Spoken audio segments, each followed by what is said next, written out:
good, everybody? I'm the G with a PhD, and you're tuned in to the Green Gorilla channel, the place where black men can express themselves freely, straight up, no chaser. So, I'm just here to warn you, if you don't want the realness, if you're afraid of the frankness, the candidness, you might want to exit stage left. Because here we keep it straight up, no chasers. That's just my trigger warning. I'm here to let you know right now. But if you're ready to hear a frank discussion about issues from a black male perspective, then you are in the right place. You're in the right place. So before I get the show started, I want to give a shout out to Vernon King, who already came in with the donation. Thank you so much, my brother. I appreciate that donation. I appreciate that. Straight up, no chaser. Uh-oh, unreasonable man with a raise. Thank you so much, sir. Thank you so much for your donation. But you know how we do uh, around the Green Gorilla channel. Before we get started, I always got to give a shout out to my channel members. And so, you know, they are due for some fanfare and some applause. You know?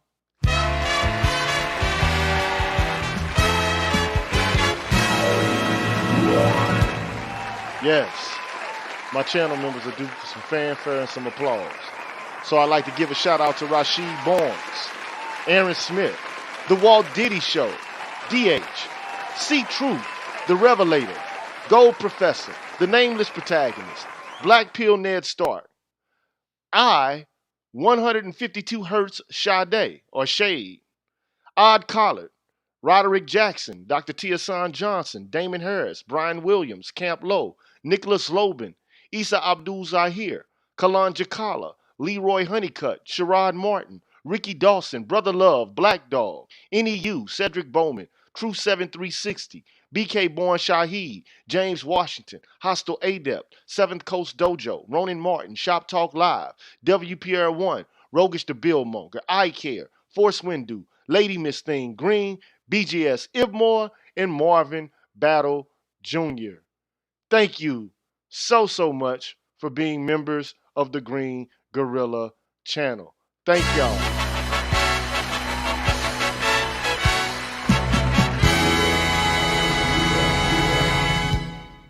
That's right. I want to thank y'all for becoming members of the Green Gorilla channel. I appreciate it. And you too can become a member of the Green Gorilla channel.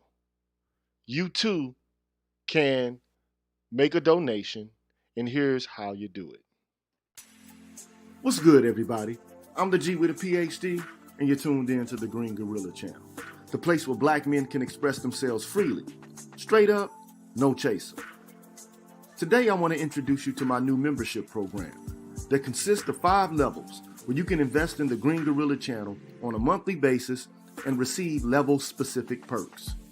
Memberships are special because they improve the quality of the content of the channel and will help me to be able to keep the channel going. Now, to participate in the Green Gorilla channel membership program, all you have to do is hit the join button, which is located right next to the subscribe button on my channel page. Now, for all of my subscribers who decide not to participate in my membership program, nothing will change. The content will keep coming the way it always has. Thanks for watching, and be careful out here, people. Bless.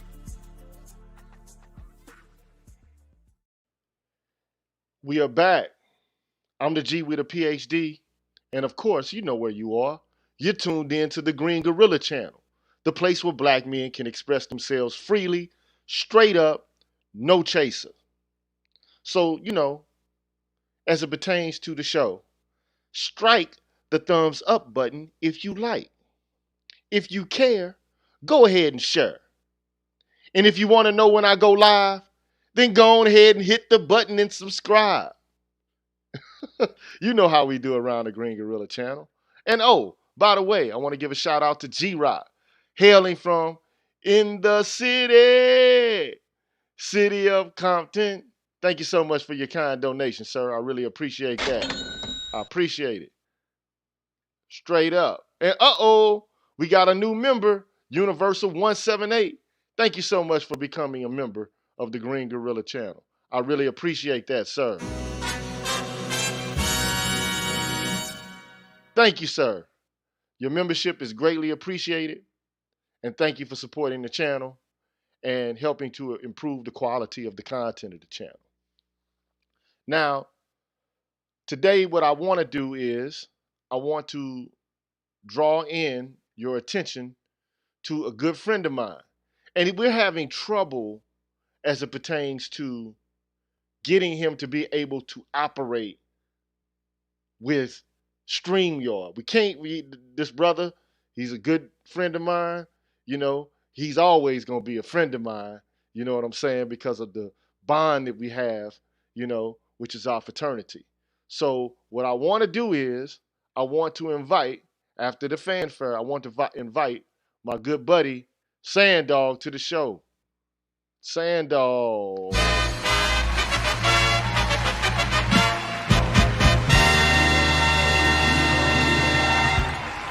Sanddog, what's good with your team?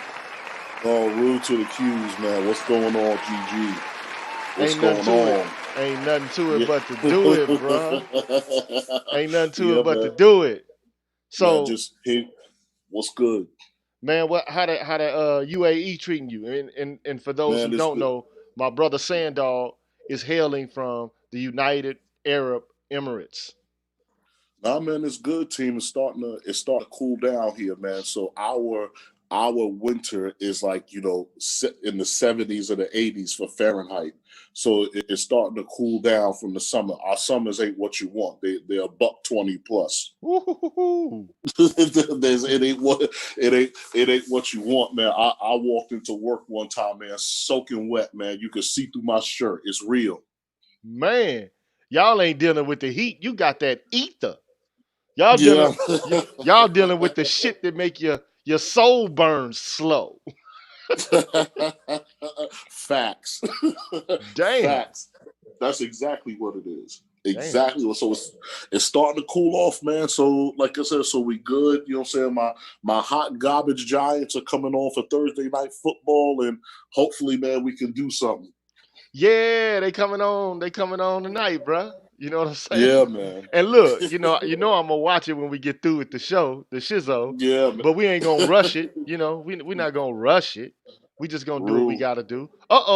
I want to give a shout out to my brother Extended Clips. Keep extending them clips, my brother. Bang, bang, bang. You feel me? Thank you, sir. I appreciate the donation, man. Every little bit helps. Thank you so much, sir.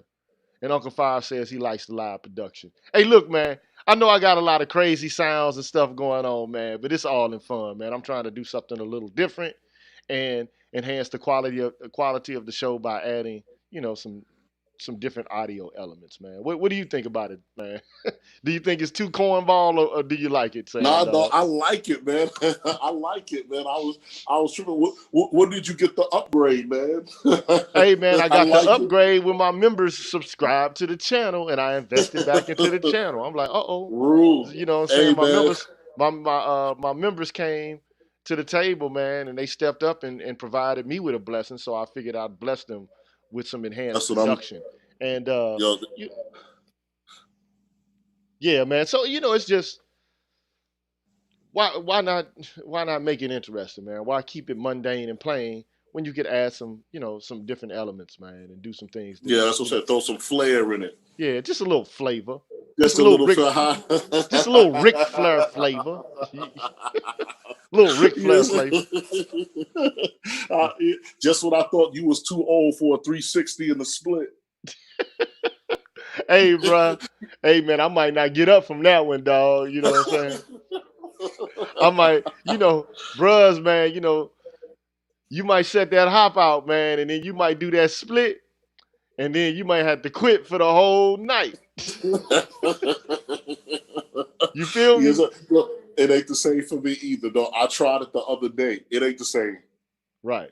You know that Yeah, that, it ain't that the same. atomic dog come on and everybody want to get out, and set out them hops, but you got to understand, man, where you stand in the grand scheme of things. You know what I'm saying? Yeah.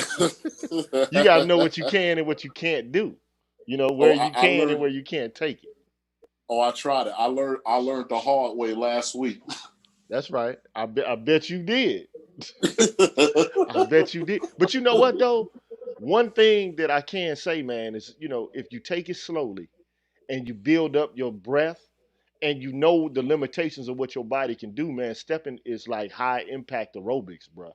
Bottom line. Yeah, That's exactly what yeah, stepping is, man. It's high yeah. impact aerobics. So, That's what I'm saying. No, I'm fine with that, but I'm talking about the tricking. No, man, I have to stick with the basics.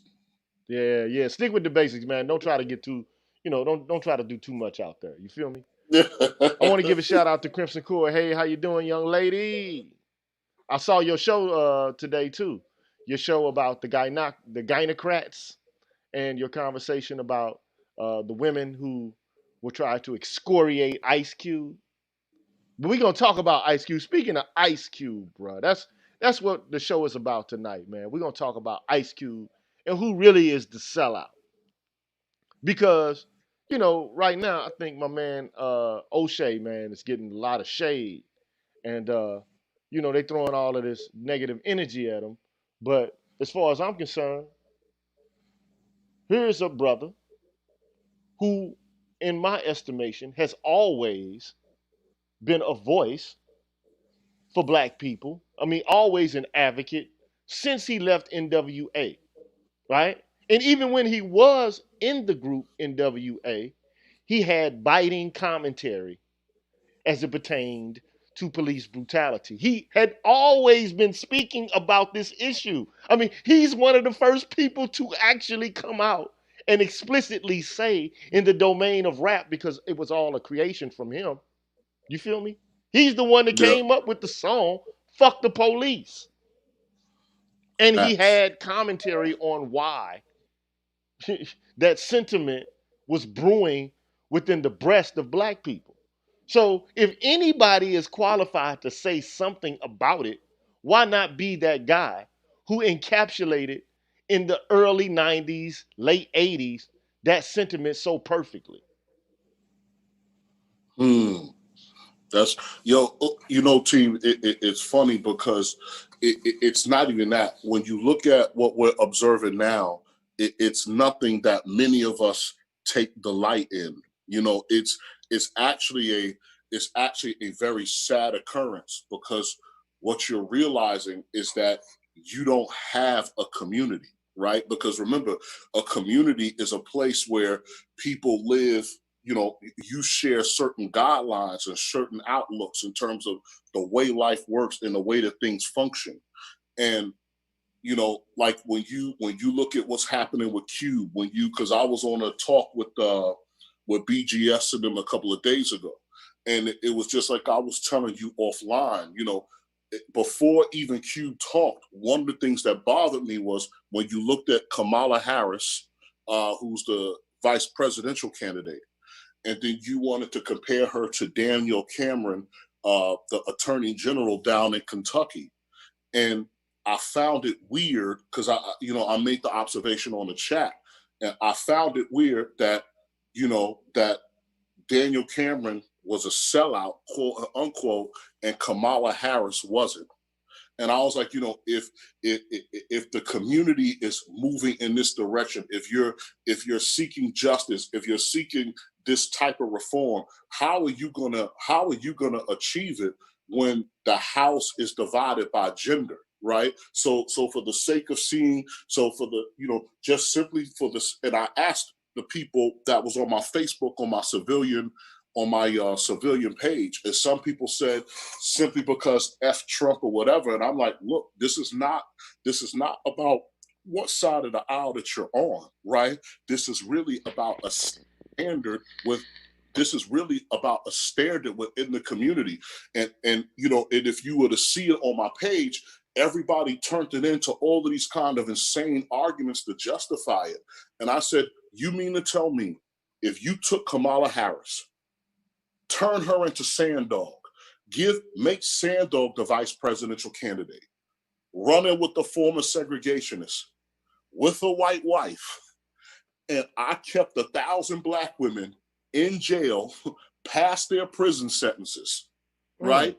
Despite the prisons being overcrowded, and I kept them there, and the Supreme Court had to force me to release them, but I was keeping them there for additional free labor for the state. How would then the female component of the African American community respond to me? Oh, I can tell you right now. Hey, dog, this is what they would do to you, dog.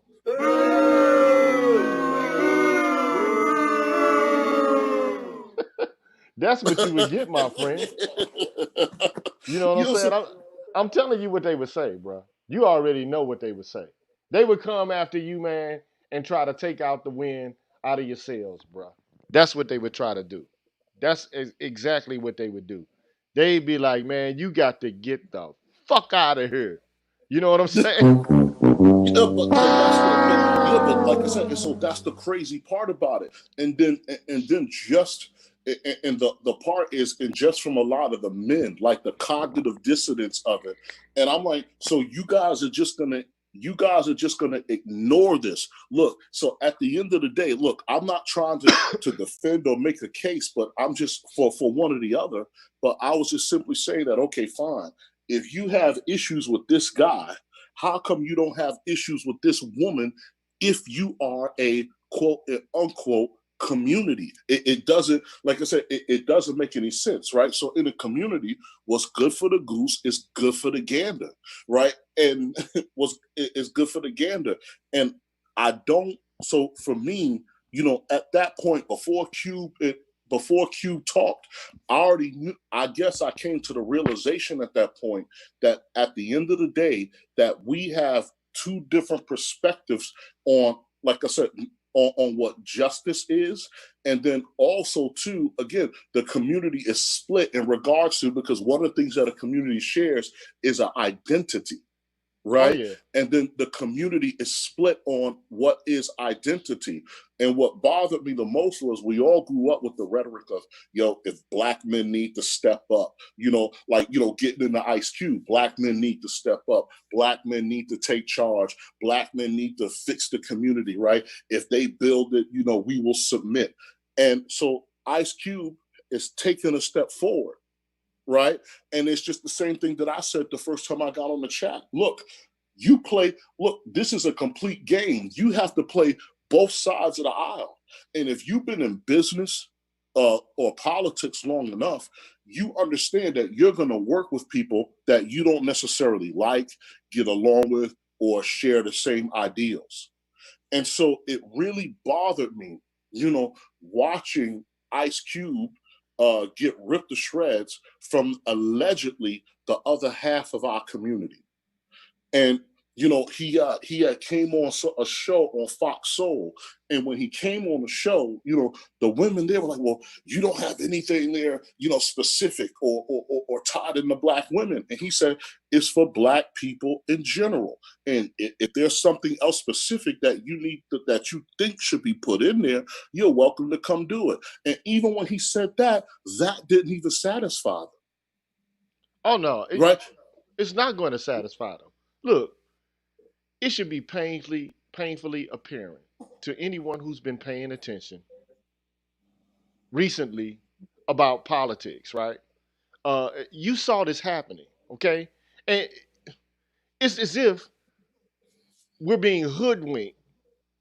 And right before our eyes, we have to accept the hoodwinking. It's like, the three parts of a magic trick. You know what I'm saying? You have to, you have to accept, the trick. And I don't understand how it's possible, right? So they want you to first make the pledge. Okay? So they're showing us something ordinary. They're there at a protest. Okay? And then what they did was they made the turn, which is the second act of a magic trick, right? So then they make the turn. And people, while they were making the turn, which is basically, so the trick was Ferguson, Missouri. You got black Ooh. youth with the fuck the Who, police energy. This is what the energy who, was. Okay? The energy was fuck the and it's from people like they were playing Ice Cube and Lil Boozy. I can go pull the footage up. DG, don't break my heart, man, because I heard that show with you and Hood Scholar about what really happened there. And my heart was broken. Hey man, Broken. I remember that I was banging that a few months back when Hood Scholar came on your show and was talking about what I think it was him and was talking about what happened in St. Louis. bruh, this is what happened now. You had, for the most part, right? It basically you got a group of black kids, young people, man, right? And they were resisting against what they considered to be injustice related, you know what I'm saying, to police brutality. It had nothing to do with the nonprofit industrial complex. It was organic, it was grassroots. Okay? It was something that had been brewing beneath the scenes in the city of St. Louis for decades. Then the energy spills out. Then you get people from outside of the context of St. Louis who are not actually doing anything other than twittering. They're using social media as a means by which, in a context in which, to promote a hashtag or a phrase is Black Lives Matter. Now, we're not saying that the energy that you see out there, right, is negative to the extent to which we want to separate ourselves from it. That's not the point. But the point is the pledge was made by the young people in the city of St. Louis, Ferguson, Missouri. Then the turn comes. The turn is you get these interlopers who all of a sudden switch right before your eyes, right? They're telling you Black Lives Matter. Then the prestige, the magic trick. So there's three parts to a magic trick. You got the pledge, the turn, and the prestige. The pledge is seeing the activity pop off, and then all of a sudden the turn. Abracadabra, here we are. We love it. Here we are. We're working for you, right? Then the prestige. Here they come with like a Trojan horse. They're sneaking in issues related to LGBTQ members, which, by the way, they are part of the black community. All right? People who are queer or, gay, they are part of the black community. But they start talking about women, trans women, decentering the nuclear family. So then, like, people are like, wait a minute, what is this? Right? But now they're so far deep down into it, they're so committed to it, most people, they still don't know, right? The extent to which these people are basically trying to establish a means by which to marginalize. They call it decentering. But really, actually, you look at what it actually is, it's marginalizing, which is pushing to the periphery black men in the scope and the domain of politics. Then you got all of these people, man, from all over the world, from rich people to middle class people to even poor people, dedicating funds, making donations, giving proceeds to a hashtag. And where's the money going? The money is being funneled and channeled through a site that handles campaign contributions for the Democrats. Mm. You understand what I'm saying? And so ultimately, bro, that money that went into Black Lives Matter was supposed to be allocated to help promote, in my view, this is speculation, but I don't see any way around it. They're dedicating those proceeds to helping push the Democratic agenda, man. And not only just the Democratic agenda, but specific candidates who have the right kind of politics. And right now, the right kind of politics is the politics that propels a certain kind of woman who thinks a certain kind of way with a specific kind of outlook, not only on the black community, but specifically a specific time, a kind of outlook about black men. And Ice Cube basically comes in out of nowhere, and disrupts their program. It disrupts their paradigm because black men are not supposed to be present. They're supposed to follow. They're not supposed to lead. They're supposed to bend the knee. They're not supposed to have any input. Any input that they have is going to be considered to be regressive. It's going to be seen as backwards. It's going to be seen as, a step back or two away from what they consider to be progressive. So that's the problem, right? But the problem I have with it in general is, look, all these women, man, are using black men's deaths as a springboard to push forward their own progressive politics. And it's not progressive to me in relation to my own self. It may be progressive to them, but it's not progressive to me. Okay? Because ultimately, and this is just my view on this, man, we're supposed to, theoretically, we're supposed to live in a democracy where every person who is a citizen can have the potential to impact politics. Everyone, at any time, for any reason, has the potential, the capacity, and the right to have an impact on policy, on elections, whatever the case may be. But the black community has invested too much energy into the Democratic Party. They're not trying to play both sides in order to get what they want. They're playing what I consider to be the politics of racial custodialism, right? What's the politics of racial custodialism? The politics of racial custodialism is basically this.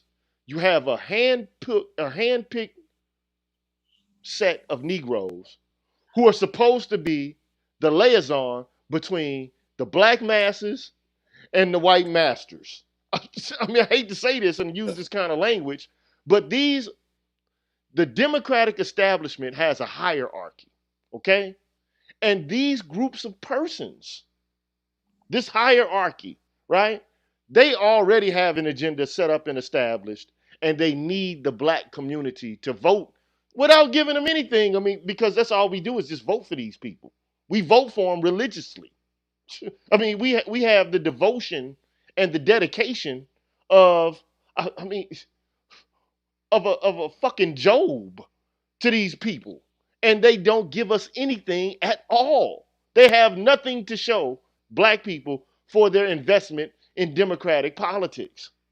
Now, however, though, if you look at it from the angle of intersectionality, you will see that black women are shoehorned into gains in the Democratic Party to the extent to which the Democratic Party is pushing issues that propel women, right, into prominent positions, and it pushes women into benefits, right, related to the party. Because the Democratic Party is all about helping women who they have considered to be in a minority now, right? So black women by default are shoehorned into those programs and those policies that benefit them, right? And so that's what you, in my viewpoint, that is exactly what you're seeing. Here comes a black man from out of nowhere, and he's disrupting the gravy train. He's disrupting politics and business as usual, right? And so that's what they're upset about. The very fact that this black man could consider himself to be a viable participant in the democratic process is anathema to these people. Okay? Doesn't matter. Look at the picture I'm showing you, right? You got Ice Cube. This man has a black wife, got black children. You understand what I'm saying? What does this woman have, man? I'm just saying, we talking about black politics, right? What does this woman have?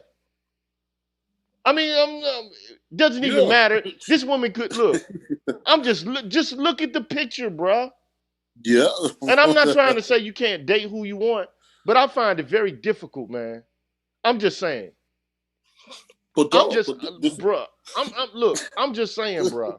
I'm gonna let you speak after this, man. I am, because I really want your input. But I find it hard to believe, man, that people could be so naive as to begin to call Ice Cube a sellout When you can look at the sellout right there in front of your face. I mean, it's plain as day. I mean, I was born at night, but I wasn't born last night. I mean, what the fuck?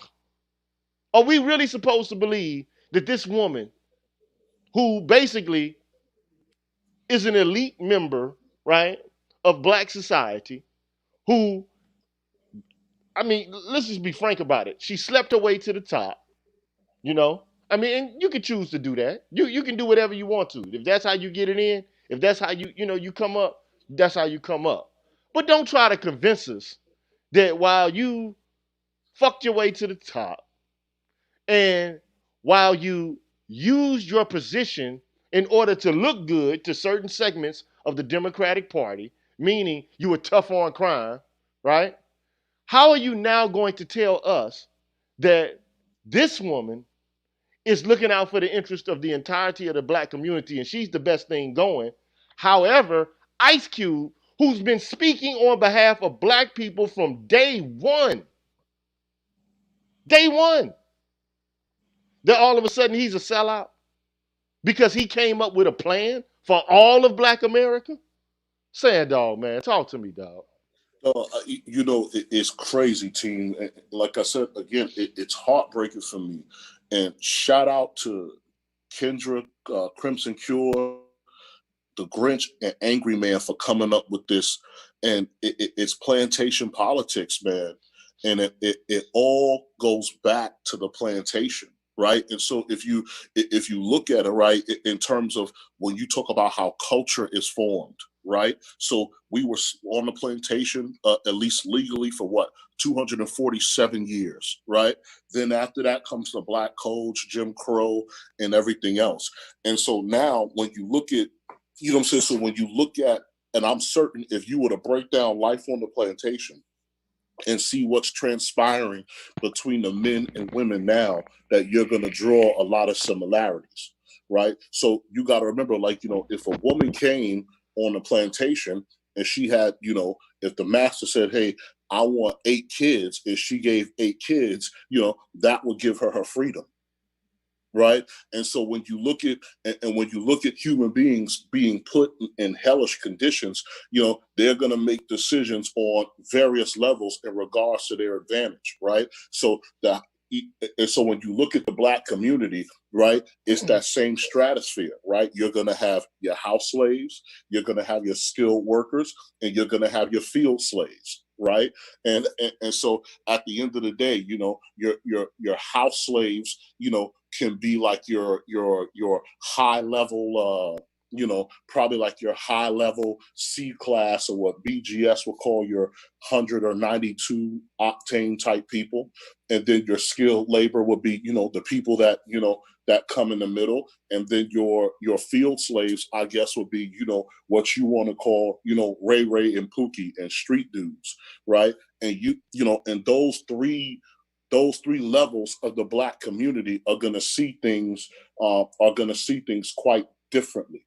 And so when you get into what BGS is talking about, like, the myth of white womanhood and all of these things, sad and most unfortunately for us as a community of men and women, we're not really competing for freedom or our advancement. We're actually competing for money and power, right, between the sexes in our groups, right, which is very which is kind of like a very sad thing.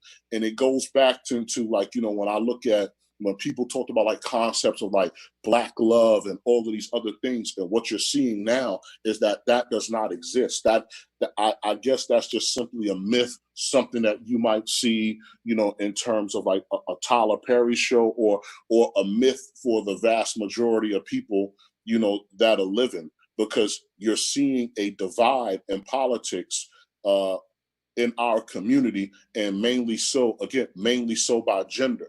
So what it goes to show is that if you got guys like Ice Cube getting beaten down and quote unquote being put back into our place, that means that there's actually one demographic of people, or a certain pool of people in our community that have benefited from the Democrats, right? So when Ice Cube went on to the Roland Martin show, right? So for Roland Martin leans left, right? He's not a figure He's not a figure that's just at the center, right? So while Ice Cube went on the show, Ice Cube was like, yo, this is a bipartisan issue, right? I could care less. And for me, it bothered me that it did not bother most Black people that, the Trump administration said, come talk to us now, right? And let's work it out. And then on the other side of the aisle, for the Democrats, they said wait until after the election. And so on my civilian Facebook page, I put it again, and I said I'll give it to you in terms you can understand, and I put it in terms of women, like again, because that's how a lot of dudes think. You got two girls equal in beauty, right? One girl says, "Hey, let's come and kick it," and the other girl says, "Maybe later." Which girl you gonna roll with? And then after that, once again, all the cognitive dissonance started to come, right? About, oh, but what if the girl is, this, that, and the third, or toothless? And for me, like I said, again, this is, Green Gorilla, this is bad, because when you look at all of this economics and this competing and everything else, pretty much from my perspective, with our community, I could probably say this is the beginning of the end. Well, Right. So there's some people who already say, man, the community has started. Well, let me just put it this way. You remember the song from Mobb Deep where they say this the start of your ending. Your man's yeah. lending, me is lending. You know what I'm saying? Shots dependent. I mean, the reality is Black politics came to a close with the establishment of the Combahee River Collective. I mean, here are a group of women, and look, I Yeah. keep going back to this. This is the playbook of Black feminism. I'm just telling you this. They already knew that they were establishing their own politics. They knew that. And they knew it would be divisive, and they knew that it would leave men out. And they knew that it would have catastrophic effects. But they did not care. They didn't care. And you know what? Right now, they have to double down on it. They actually, as an ideological principle, have basically asserted that Black men don't need to be a part of politics, Well, especially if Gigi, their politics has become popularized and part of the establishment of the Democratic I got Party. a question, Gigi, and it's a question I'm going to ask you, and I'm going to ask the guys on the panel. To my knowledge of history, right? It. How are you going to compete? Other cultures are patriarchal. How are you going to how are you going to compete with other groups of people? I don't think they've thought that far ahead. They don't even care about competing with other groups of people. They perceive themselves as becoming a permanent fixture in American politics. And they feel that they can do the work within the context or the domain of American politics. They're not seeing themselves as potentially, right, separated from the American political domain or the American political sphere. That's not what they're doing. They don't see themselves as a unique ethnicity within the context of the American culture in which we live. They see themselves as engaged in an integrationist process, and one that they're going to be able to control and dictate the conditions of as they go along with the process. This is what they're doing, right? So they say, although they say that they want to work with progressive Black men, right? They're establishing right now that they really don't feel like there are no progressive Black men, except for those Black men who agree with their talking points and who agree with their political perspective. If you don't agree with it and you don't consent to it and you don't beat by the drum or the rhythm that they establish with their drum, right, then you fall outside of the scope and range of what is considered to be progressive. All they'll do is begin to say, oh, you want the patriarchy, just like the Jamel Hill woman did. Oh, Black men really actually want patriarchy. That's why they're actually talking to the Republicans. No, maybe they're talking to the Republicans because when they try to talk to the Democrats, they get told, like you said, the girl who won't talk to you, well, maybe we'll talk later. Maybe that's what they keep running up, into a But then, brick but then wall. but my confusion, GG, is this. So, for example, if all of these things are the case, right? Why do you care about the sexual fate of black men? Meaning that, okay, if they're going to marry Latinas or white females or these types of things. So if you, because my thing is that, this, I don't know, like you said, they're not thinking as far ahead because I don't know. I don't know if these women don't understand that all of these things have consequences. So even in, like, when you talk about like how there are younger African American men who want nothing to do with African American women.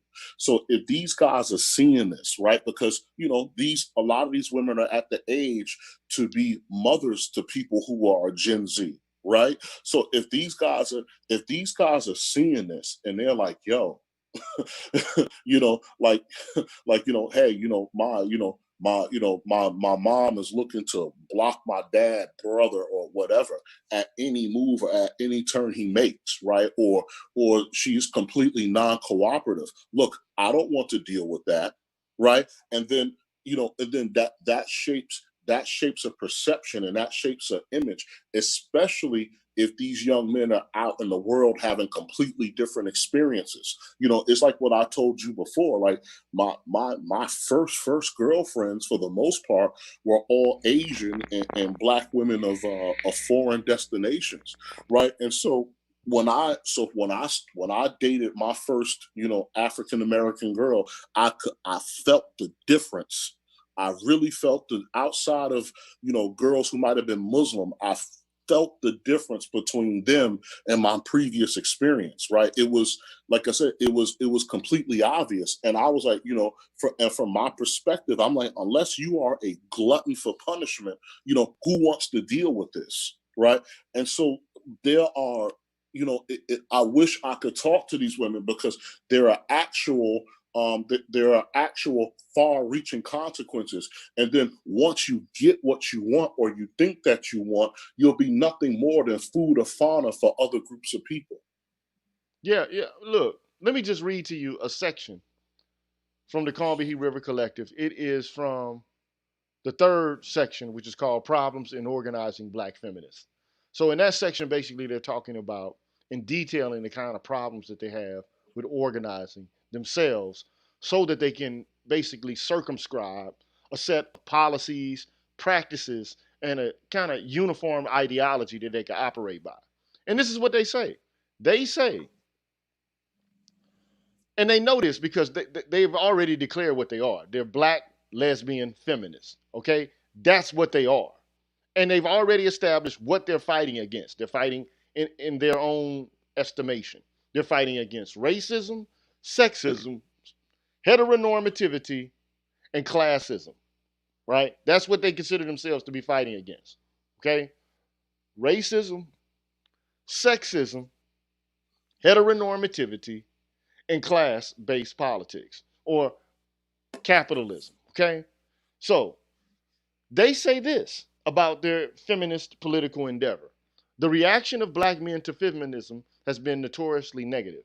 They are, of course, even more threatened than black women by the possibility that black feminists might organize around our own needs. They realize that they might not only lose valuable and hardworking allies in their struggles, but that they also might be forced to change their habitually sexist ways of interacting with and oppressing black women. Accusations that black feminism divides the black struggle are powerful deterrents to the growth of an autonomous black women's movement. So ultimately, I'm telling you what they think. Now, they're dedicated to this project precisely because they think that their project is eradicating sexism and that people who don't get with the program or not getting with the program because they want to uphold sexism or patriarchy. That's why you'll consistently see them say these things. In other words, if you don't consent with every one of their talking points and agree with every one of their ideals, it's precisely because you want to be patriarchal. You want to maintain power over them. But if you look at the empirical reality of what's actually occurring, this is how I perceive it, bro. Black men are being marginalized from politics. Black women And for the most part, black lesbian feminist politics is the politics, mainstream politics of black women at the current moment. It just is. It's been popularized in the academy. It's been popularized in the media. It's been popularized in social media. It's everywhere. Okay, and so ultimately, the average black woman is thinking according to the playbook of the Combahee River Collective. It just is what it is. Okay, so if they seek to decenter straight black men, and straight black men have political concerns of their own, and every time they try to articulate those concerns, they run up into a brick wall. Where in the fuck are black men supposed to go? What are they supposed to do? What are they supposed to do? Wait around and fumble around in the wilderness waiting for black women to do something for them? Because at every turn, as soon as black men say something about their own experiences, the response is, well, there's too much attention given to black men. We need to focus on what's going on with black women. If at every turn, even at the site of your death, you have to make it about black women, or you have to make it about black trans women, because you have to center what's going on with your own demographic as you perceive it, because you're not operating primarily with the demographic of race. You're operating with all of these multiple identities simultaneously. So if that's how you think about politics, you're basically ideologically, as a matter of principle, dedicated to not having any necessity, no obligation to interpolate the problems associated with black men. That's an ideological problem of their own making. And black men do not have to sit around and submit and bend the knee and fucking participate in that bullshit. We don't have to do that, bro. We need, as Dr. Ronald Neal says, black male independence. Because let me just say this. If you think you can close black men out of the political process because you're principally dedicated to a particular kind of ideology that you consider to be liberatory to black feminists, well, then basically you created a political enemy. You basically said, I can do what's personally good for myself. And if you don't do what's good for me, you're a sexist. And this is where we are politically. This is the stalemate we're at right now, and we can't get past it. So if they're gonna do them and promote and push forward what's best for them, then guess what we have to do by necessity? What's the But choice? but this is what I'm saying. Here's the thing, like how, in the past, like how we talked about like SYSBM, black men trickling over to the Republican Party also isn't anything new.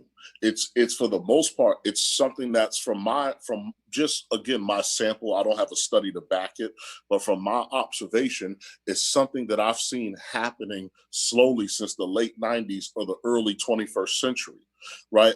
And that was in regards to just what you're saying. Just for many, it was just the sheer thing of separating themselves from the kind of politics that you just mentioned. Right. And so this will be one of the first steps that, brothers are taking in regards to black male independence, which is carving out a niche in the Republican Party. And I found it strangely odd. Like, again, when you look at like how you would say, quote unquote, handlers. Right. And so I found it strangely odd that when Roland Martin came to Ice Cube, to try to, tear him down about his approach. And then, and Ice Cube asked him back, he said, well, if the Democratic Party had the black vote on lock for years, how could Trump then come out of the blue and offer something to black men that would make them want to cross the street over to that side? you know. And for Rhoda Martin, he couldn't, like I said, he couldn't explain it, right? And then at that time, you know, he was trying to talk as if he like as if he always took like a centrist position in politics. And then the funny part about it was that even in discussion, what did he do later? He pulled the Sith move and brought in the girl from Black Lives Matter. I don't know what her name is, Alicia but you Garza. know, yeah, Alicia Garza. So he takes her and he brings her, like I said, he brings her into her discussion. And then the funny part is, and then she proceeds to talk to him and says, you know, if if you would have come to us, or if we had our platform, if you worked with us, we couldn't gotten a lot further, right? Like, again, as if somebody like Ice Cube doesn't know how politics and business works, because what we fail to realize in our community, a lot of our entertainers are the ones that touch that seven-figure money or better. The most of us don't. So although that they're entertainers, many of them may have a better grasp of how the world truly works than many of us do. Yeah. Right, because at the end of the day, it's business, it's sales, it's numbers, and the funny, and that was the thing. And so the funny part about it was that it was in very soft language, in terms of, you know, again, like, you don't understand activism, and you don't know how it works. And the thing about it is that, from, you know, again, when you looked at Ice Cube, it's so funny that despite all the marching and the protests and all the drama that you saw going out in the streets, that Ice Cube was able to achieve more action by drafting a document, right? Because again, for, you know, you can, like, for that lady, you can tell that it bothered her, because Ice Cube just showed up out of the blue and both parties reached out to him. Right. Right, you know what I'm saying? You know, and both parties reached out to him. And what happens is that, you know, for most of us who are men, again, protests, I guess, can be good. You know, they bring attention to things, they draw attention and everything else. But Ice Cube is going in terms of, again, how men think in terms of business and everything else. Okay, here's a contract, here's policy, you know, this is how we're going to manage it. And then in this discussion, out of the blue, all of a sudden, we hear out of the blue, okay, this is what the Black Congressional Congress is doing. This is what these other, you know, again, this is what these other organizations are doing. And for me, I follow a lot of Black media, and at the end of the day, I never heard it. And another thing that's suspect officially to me is that when you look at the Black Congressional Caucus, to my understanding, they're all Democrats. Oh yeah. So if there was such a thing, as flat blackness, right? If there was such a thing as flat blackness, you know, in the future, right? Would you not have Black Republicans who are also a part of this Black Congressional Caucus? You No. see, Yeah. huh? Well, because again, look, I've said this and I'm gonna say this again. But I don't know if I've said it on this platform. Look, right now, the difference between the Republican and the Democratic Party has nothing to do with economics as much as it has to do with social issues and who's going to be able to be shoehorned into positions of power and affluence within the scope of the Yes. domains of the political system as it currently exists.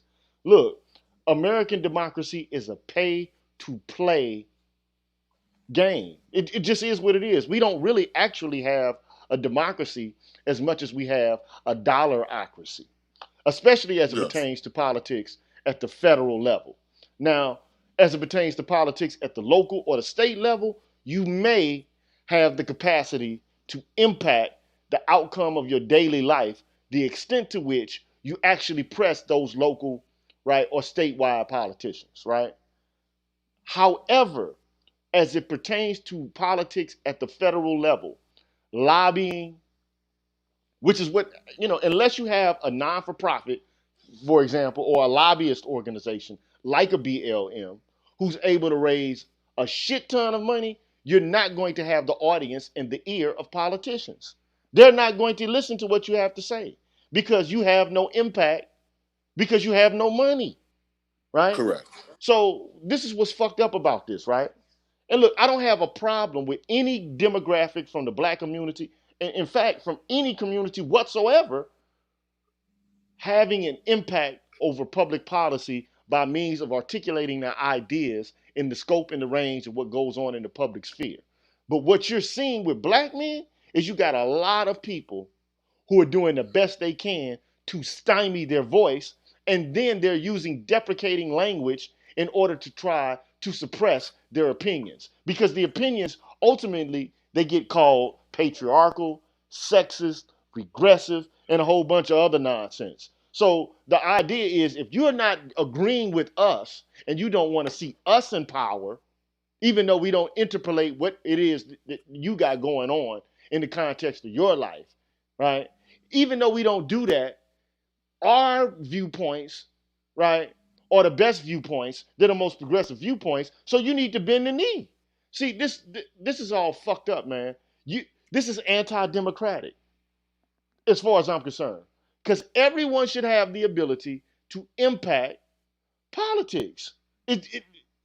Ideally, okay, but you can't ride the coattails of the political energy of the black masses, shift and change it with a turn to your own political agenda, then take proceeds from the very people who are mad and upset about the way black people, black men and women, are treated by police and a whole host of other entities that exist in our culture. Because you got vigilantes out there, right, who are also killing black people, okay, or calling the police on black people unwarranted, and a whole host of ways that black folks get harassed. But you're taking that energy and using it in order to propel your own personal politics, and one that is approved not in a grassroots bottom up way, but a top down way. That's anti democratic, is anti liberatory, and although it has the face, the mask of being liberatory, it definitely is not.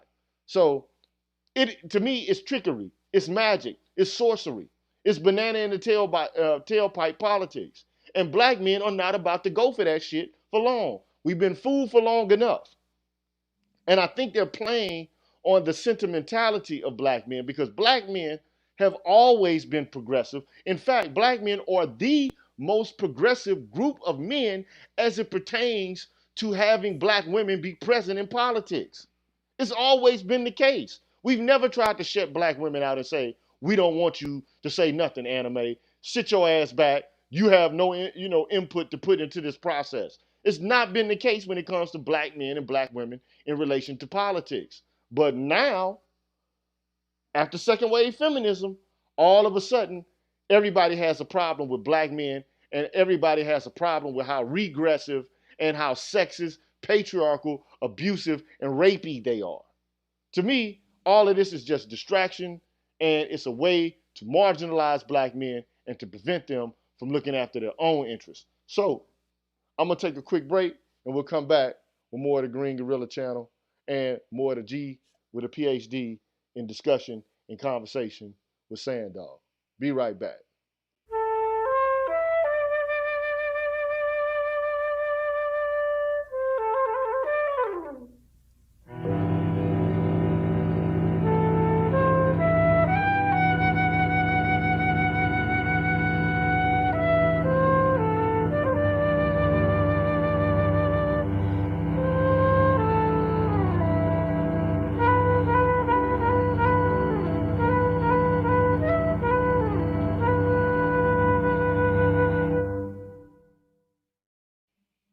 Once again, we are back. I'm the G with a PhD. You know where you're tuned in to, the Green Gorilla channel, the place where black men can express themselves freely, straight up, no chaser.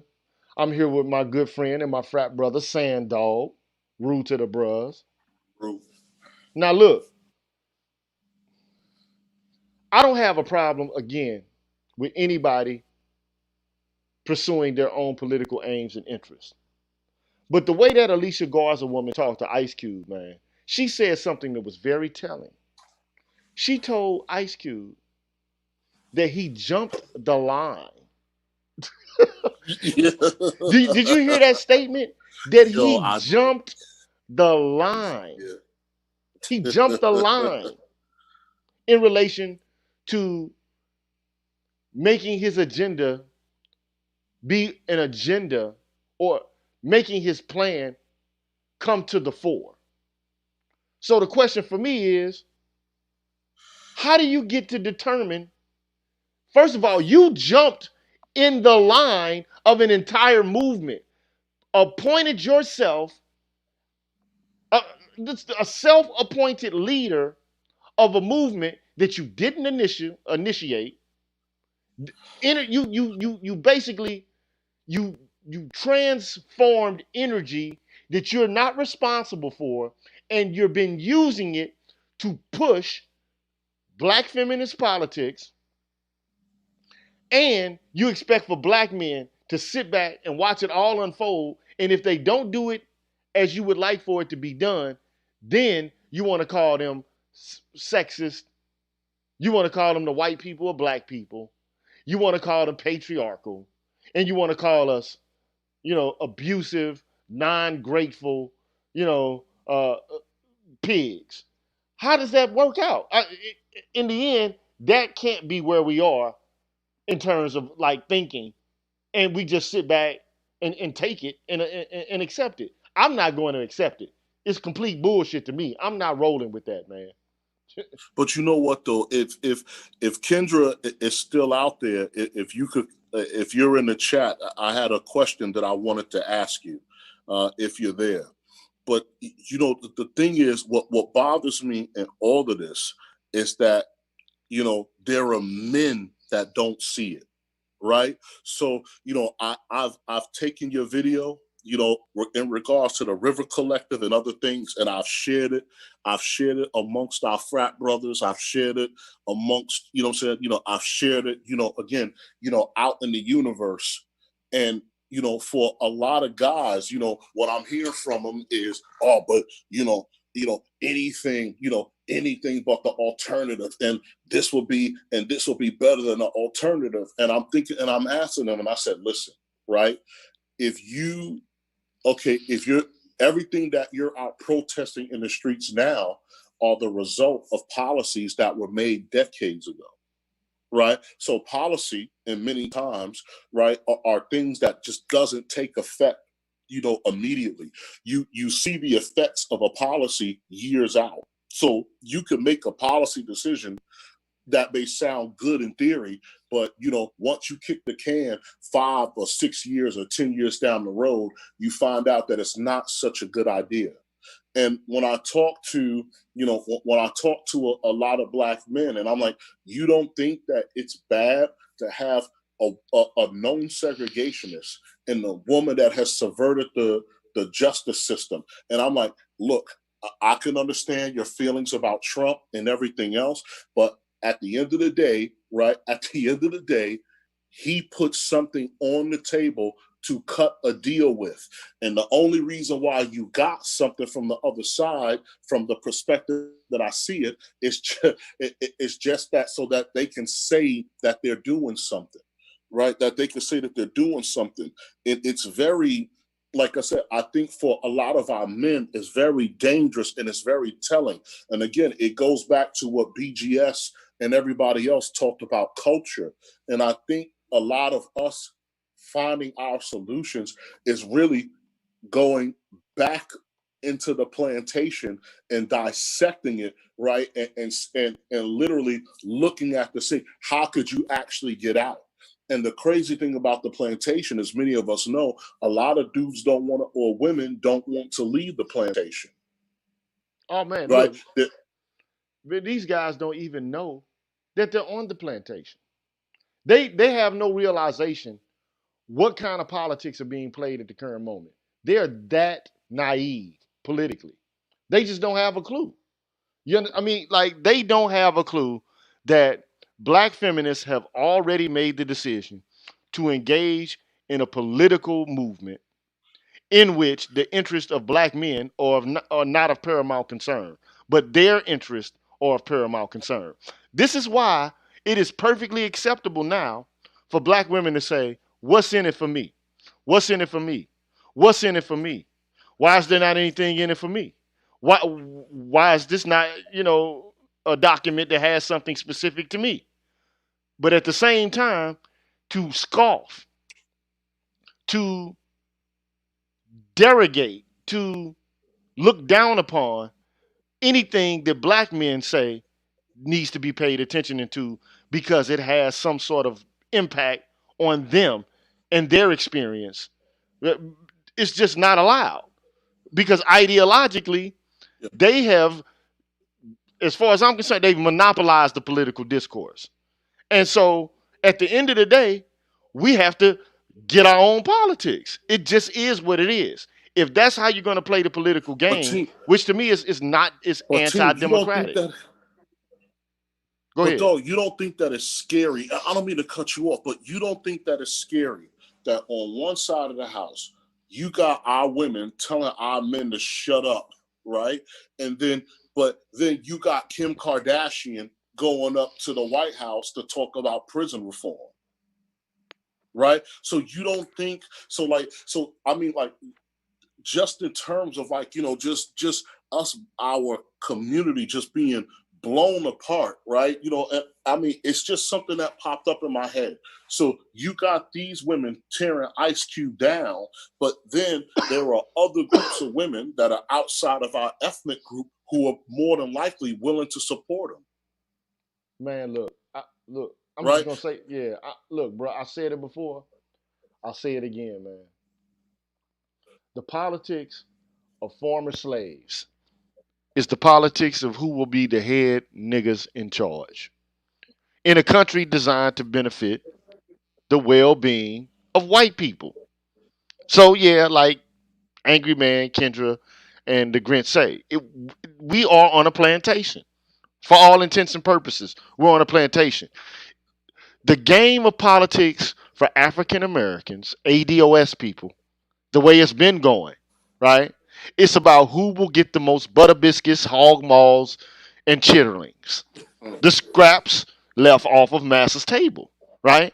So it's a jockeying, it's a musical chairs game. Like, will it be black feminists who reject any and every policy that does not favor or prioritize black women, black LGBTQ men, or black trans women? And who, as a foundational principle, again, they feel black men need to be decentered. Why? Because black men have been deemed to be the white people of black people. Not only that, though, black feminists have asserted, and I really do think they believe this, that if black women are free, then everyone else will be free by default because black women are the most aggrieved persons, and their freedom would signal the eradication of every single system of oppression imaginable. Now, this is the rub, and this speaks to what you said earlier, saying, dog. Straight black men, by and large, have no fucking clue what black feminism is, what its principles are, and they are clueless about why they keep running into a brick wall on the left when they try to influence policy or deal with problems relative to their own experience. Black men don't have a gender politics, bruh. But black feminists are arguing that black men have a gender politics by default. That's the problem. Black men basically, and I can attest to this, and most of the men in the manosphere can attest to this, right? Black men do not conscientiously work towards moving a program that centers themselves. They never have done Right. it. They've Right. always Ice been Cube about. said it's for black people. That's what he said. He said this is for black people. So for the most part, black men are clueless. And they're not politically or strategically dedicated to anything other than doing what they've always done, which is to clumsily assert their manhood, to vote for the Democratic Party every time there's an election cycle, and to get some money or some pussy. This is all black men. Mm. Like, listen to the conversations, even amongst the bros, right? They're not Yeah. talking about, like, how to do things specific for black men, even though they're a black fraternal organization. They're trying to uplift all black people. even though they have members that are men. You understand what I'm saying? Yes. So I mean, you might see them have, groups that are, that mentor young black men, but at the same time, they're not working on specific policy initiatives related to ameliorating the lives of black men, apart from sending a black man or telling the black man to go to college, or trying to create the Mm. conditions in which the black man can go to college and become a member of the middle class. We're not working on issues that we're also impacted by that women seem to monopolize. So at the end of the day, bruh, you know, we're talking about a group of people, black people, who've been subjected to conditions, man, like I say, they're worse than the Holocaust, bruh. We talking about not 6 years, not like 10 years. We're talking about 247 years of plantation life and slave life. Then after that, we're talking about what? Another damn near century of Jim Crow. Then after Correct. that, we're talking about the, the movement of black people out of the South to the North and to the Midwest and to the West. And Fleeing terrorism. Yes. then you're dealing with conditions of ghettoization and disenfranchisement and the outsourcing of jobs and economic, just economic blight everywhere you turn, right?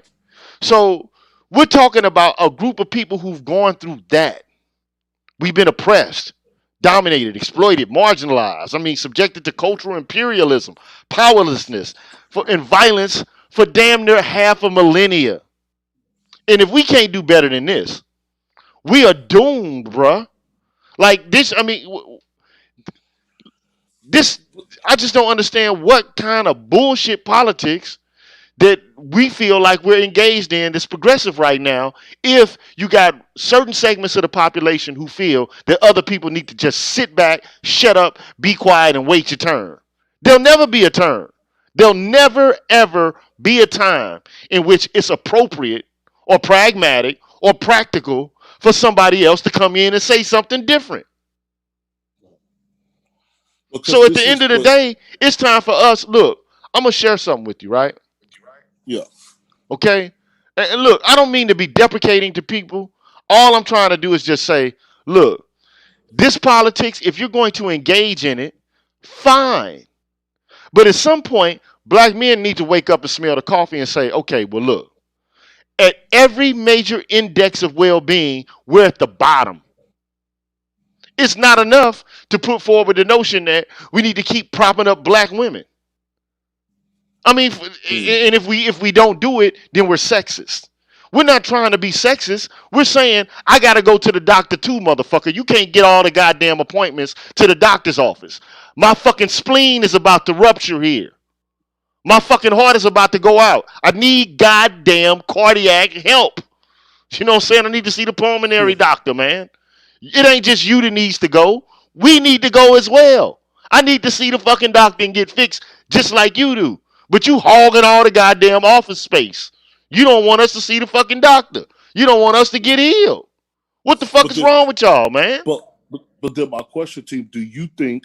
So, for example, do you think that heterosexual black women see this right, or is it just a thing of more or less of, I'm just kind of going with the flow of the environment? Like, do you think so? For example, do you think that if you were to academically break this down from them, like from the plantation to the river collective to where we You went out, saying. You still do there? you think? No, Yeah, you went out for a yeah, I'm second. here, yeah. Yeah, yeah. I said, do you think that heterosexual black women will actually see? Do you think that they will be able to actually follow the breadcrumbs to how we got here now, and how we're fractured? And do you think that they will actually see that black women? Because you know what's funny? Whenever you hear the term sellout in the black community, it's always in reference to men. It's never in reference to the women, right? And that's the question that I was asking, is that it seems like only black men can sell out, but black women never can. It's as if in some shape, form, or fashion they're infallible. See, that's a problem, man. Look, look, black men are afraid to speak. and to tell their truth. But you can't speak the truth if you don't even know the truth. I mean, like a lot of this is why this red pill thing is of primary importance or of prime importance. Precisely because most people they're just caught within a way of life and they don't sit back and question it. Now I'm a philosopher by training, and even though I'm not engaging in a whole bunch of philosophy here on this channel, from time to time I do, but primarily I'm venting because I'm frustrated. This is a political consciousness raising platform as far as I'm concerned. Okay? And at the Good. end of the day, bruh, at the end of the day, there are a large amount of women who are understanding, right? And who know what the fuck is going on. Nyota Uhuru, she knows what's going on. I had her on the channel, and she continuously talks about the ways in which black men are being marginalized and grassroots activists are being marginalized by this very organized and well-heeled group of women who are looking for power and prestige at the expense of other members of the black community. There are women like in the past who've known this, like Brenda Werner. And you might call her, still too mammy-ish or whatever the case may be, but at least she had the good sense to know it, right? And to speak about it and to discuss it. You had women like Shahrazad Ali who tried to tell black women, look, your shit stinks too. It's not just black men that's doing all this pathological shit in the black community. Some of y'all are fucked up too.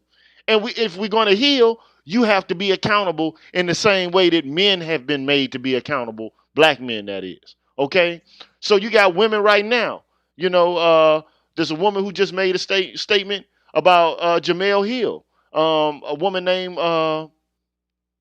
what the hell is this woman's name, man? Dr. Tiasan Johnson, Paula White is her name. That made a statement in response to Jamel Hill and how she just reiterated the talking point about how black men just want to be patriarchal. They just still want to preserve the patriarchy, And you have black women like Stacey Patton, who basically is tired of seeing this idea of the gender war continue into infinity, and to not understand or to not actually notice and take account of the ways in which women are just as pathological as men. Like, we can't heal the community if all we're getting is half of the truth. You can never heal anything if all you're doing is focused on one aspect of anything. You have to look at the picture holistically. But we've been dedicated for a long time to a politics that we've not been able to shape, mold, or craft. That's anti-democratic, and to ask for people to accept it is absolutely ridiculous. And we're becoming more aware. Now, if women want to get on this train, they can get on it. If they want to continue to be naive, let them be naive. But black men are not going to sit back. I'm not going to sit back anymore. I don't know about other men. I can't speak for other men. Because you said you done gave information to the bros and to your friends and a whole host of other men. Men are bought into the idea that they're sexist. And it may be the case that they are sexist. Okay? But who the fuck, you think women are not sexist? I mean, look at the shit that they're saying. Have you seen this shit lately? Have you seen it? The very idea that black men are trash, calling black men dusties and crusties. I mean, saying black men are niggers and all this kind of shit. Like, come on, bruh. Are you serious? Like, to throw all of the pathology of the world into a handbasket and leave men holding the fucking bag is absolutely ridiculous. Like, but that's what I'm saying, and that's the interesting part. So you have the black female activist that compared Daniel Cameron to the same quote sellout Negroes that put us on the slave ships, right? Again, which from my perspective was an absurd statement. And then within the same country, you have a quote and unquote so-called black woman that kept people in prison, right? Like, again, just like I said, past their terms so the state could have free labor, right? And the Supreme Court forced her to let them go. And again, and this is where I'm stuck, and this is where on my Facebook page that you saw, and I'm like, and I'm asking people, and you saw the cognitive dissonance, and I'm asking people, I'm like, how in the hell is one of these a sellout and the other one isn't? So even in Daniel Cameron's defense, let's play this game. I don't know much about Kentucky state law. I don't know much about what their police procedure is, right? And so here's the issue, right? And so maybe in accordance to police procedure and how things work and everything else, maybe I don't know. I really don't know. Maybe this was the best that he can do. So in terms of, okay, we need to change the policy on no knock warrants, because when you look at the justice system, the police is the starting point, right? So you have the police that's a part of it, you have the prison system that's a part of it, you have the courts that's a part of it. And so what happens is that, like I told you before, nobody's doing the boring homework of what's police procedure, right? Exactly, exactly. You know what I'm saying? What's the books on the state? So to jump in and immediately call this man a sellout without understanding what the police procedure is, what Kentucky state law is, or how that municipality works, right? So just simply calling him a sellout, I don't necessarily, from my perspective, I don't think that's like I said, I don't think that that was a decent thing to do, because again, I'm not a lawyer. I don't know how these things work, and and there have been many criminals in the past, right? Even up to Al Capone himself, where in order to really prosecute them, you have to get them on the technicality, Right. right? And so so you have to get them on the tech. So what? So was it Elliot or Al Capone? What, he got caught for tax evasion, right? And so maybe based upon how the current policies work and everything in the states, maybe this is the only thing that I could do to pin this guy to where I could actually prosecute him, because maybe according to the books everything was all legal. I don't have any insight to that. And so and now when you get to Kamala Harris, what I'm getting from a lot of the women is, oh well, you got to look at it, and she was progressive, and her stance evolved over. And I had people telling me, her stance evolved over time, and it's just better than Trump. And I'm like, look, again, Trump may pop off at the gums, but Trump is not the one that has been passing legislation that has put black people in jail, or again, he's not a part of the 94 crime bill that led to the type of policing that you're seeing now. And Exactly. so it, Look, let me just say this, man. Um, and I'm gonna take a break and I'm gonna come back. But before I do that, though, I wanna before I say anything, though, I want to give a shout out to people who have been hitting me up on my Cash App, and sometimes as the show goes on, I kind of miss what's going on with the Cash App. But I want to acknowledge Michael Green. Thank you, sir. I appreciate you for your donation. Rashid J. Davis. Thank you, sir. I did get the money, man. Thank you so much, sir. Terrell Boxley. Thank you, sir, for your donation. MLR. Thank you, sir, for your kind donation. And Marvin Battle Jr., thank you also as well. Thank you for your donations. And look, let me say this. I don't know what this kind of crazy stuff going on in the chat, man. I'm blocking. If I see it and it don't make sense, I'm blocking them. So look, bruh, let me just say this, man, and get it out of the way, bruh. We are on a crash course to our own fucking independence, bruh. Bottom line. At this point, there is no changing minds. There is no cooperation without radical measures. But I mean, ultimately, bruh, you know, and I'm gonna come back and have a conversation with you about this. I'm gonna get philosophical for a quick minute, then we're gonna, end this because we're getting it close to the 2 hour mark. So I'm gonna get a little philosophical and show you or try to explain to the audience exactly what is happening and why we keep running into a brick wall in relation to the police, for one, right? It's the strategy we're using. It's what you talked about to some degree, but I'm going to explain to you what the hell is happening and how if we don't change it, we're going to continue to run up into the same brick wall again and again and again. So we'll be right back.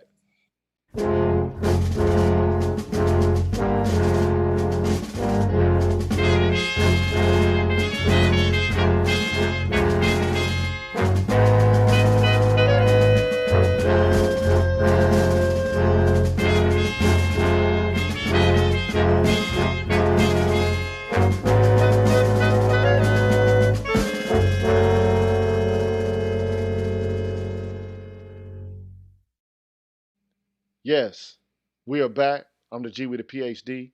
You're tuned in to the Green Gorilla channel. I'm joined here tonight with a good friend of mine and my frat brother, Sandog. The Green Gorilla channel is a place where black men can express themselves freely, straight up, no chaser. So we're not going to play games and put on airs and try to act as if we're being politically correct here. I consider myself to be toxic. I really don't give a shit if you don't like what I'm saying. I feel like somebody's got to speak for us, and I'm here to speak for us. So if you like the channel and you like the content, be a good patron. Make a donation. It's a real simple solution. Make a contribution. No need for heavy lifting, just a little bit of gifting. And if you like the show, the evidence was showing your benevolence. So look out for the Green Gorilla. Look out for the channel. So having said all that, man, let me just say this, bro. And then, I'm going to ask some people if they want to come in. I'm going to invite some people in and see if they want to make a comment or they want to ask a question. So I'm leaving the StreamYard link available for anybody who might want to ask a question. But here's what I think is going on, man. This is just my view, right? I think that what we're doing now is we're engaged in what I call civil rights tropism. Okay? So what is civil rights tropism? It's basically calling upon the black civil rights tradition.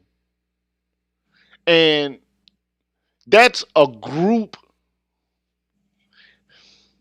It was a group action, but the only way that they could manipulate the system at that time was to look at individual cases and then to provide legislation that would benefit the entirety of the group and say, okay, well, as a group, white people can't engage in these activities anymore. Okay? So that you can't segregate schools anymore. You can't have separate but equal facilities anymore. You can't make black people sit at the back of the bus anymore. I mean, like, these overt forms of discrimination had to be ended, okay? But see, the problem is now, people are not overtly racist anymore, and they dog whistle, okay? And we're trying to use a system, right? A system that fundamentally only is able to look at individual legal cases related to individual people in order to deal with problems that are experienced by an entire group of people.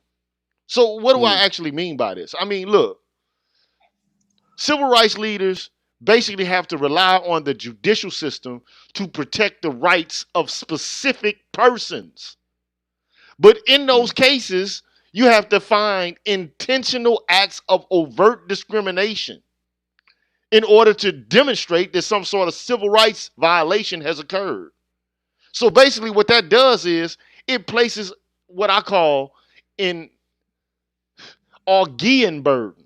It's like an insurmountable burden on the individual claiming to have suffered from discrimination or a hate crime, right? And you can't even do it in such a way that you can ameliorate the problem, which is collective in nature, right? So what we need is a critical mode of inquiry that's going to generate strategies that not only mitigates direct discrimination, right, or disparate treatment, but strategies that mitigate indirect discrimination and disparate impact. But we're not even thinking like that. We're not even, Mm. black people are not thinking as a whole like this. Now, feminists may be Yes. thinking like this because there's a whole bunch of conversation, right, had around the disparate impact of, that women experience in workplace, environments, or in school environments, or in society at large. There's a language there for that. But as it pertains to race, it's there, but we have no way of showing or demonstrating it or actually doing anything about it. We have to leave the civil rights tropism alone. But that's exactly what the Black Lives Matter shit is doing, is trying to use civil rights strategies in order to solve problems that don't have anything to do anymore with individual instances of discrimination. That's the problem. We're going to continue to be stuck. And another thing that's fucked up, man, I want to go over this because at some point I have to get philosophical about this, right? This is this is the funny thing, Mm. man, about all of these traditions that we're using. Civil rights comes out of a tradition called the social contract tradition, which in and of itself is a tradition that's predicated upon the ideal that individuals have negative rights. I'm just gonna go out here on a limb and say it, man. Human beings exist ontologically in association. They've never lived in a imaginary pre-social state where they are possessed with a full set of inalienable rights. That shit never existed. It's a Yes. counterfactual claim historically made by white men in order to defend themselves against what they consider to be the excesses of ecclesiastical abuse of authority and the authority of autocratic kings, right? That was them, white Yes. men doing this shit. They never intended rights to actually apply to Negroes. They never, I mean, Mm. they never felt that they would have to observe our rights. That's why they could establish a nation predicated upon freedom, but at the same time enslaving millions of people because we weren't people to them. Okay, so at the end of the day, man, we have to start with a whole different set of concepts than theirs. And we're using their concepts and trying to use their laws and their rules in order to try to lobby and make sense of our experience. It ain't gonna happen, man. These people are playing games with us.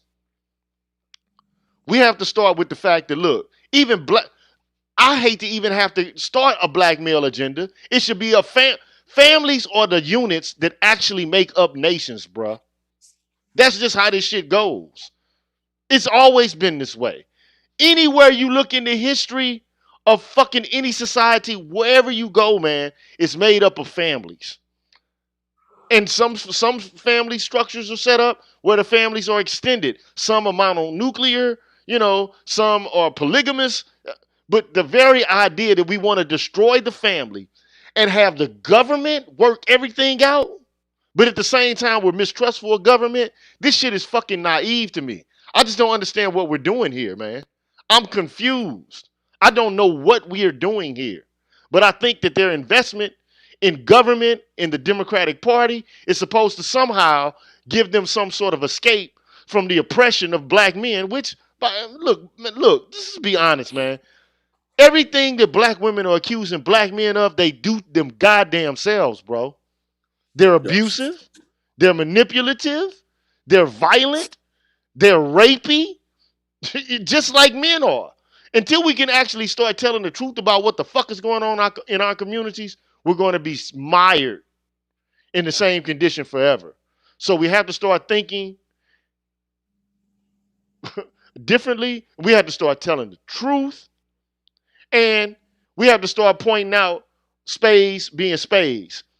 If they're selling, black women are sellouts just as well as fucking men are. And we got a whole bunch of them right now, and everybody's afraid to call the motherfuckers out. Like they scared of these motherfuckers. Like, what are you scared of? We've been through slavery, man. We went through Jim Crow. That motherfucker's afraid to get canceled? What kind of pussy shit is this, man? I hate to say this, but what kind of fuckery is this? We're afraid to get Correct. canceled. We've been through slavery, Jim Crow, lynching, all this shit. Castration, buck breaking, everything.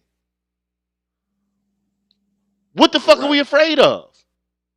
We can't even talk. We can't even have our own politics. We can't interrupt black women and say, your politics is fucked up. What you're doing and you're saying about us is fucked up. You got some dirt under your fingernails too. When are we going to start telling the truth here, man? I'm just tired of the lies. I'm tired of the defamation. It's time to start being square and telling the truth about what the hell is going on in our communities and trying to actually heal it. Now, these women already got their foot in the door. You know, the saying, dog, you still there with me, dog? Because you done got awful quiet, right? I'm here. Look here, dog. This might be the realest shit I said tonight. And I ain't going to repeat it. But you ever heard black people talk about the Illuminati and all that shit? Yes. You heard that shit, right? Correct. Yes, I have heard it. Well, before I say what I got to say about it, what do you think about what these people are saying about Illuminati? What do you think? What do you think they mean by that shit? What? That there's an unseen hand that controls the destinies of others?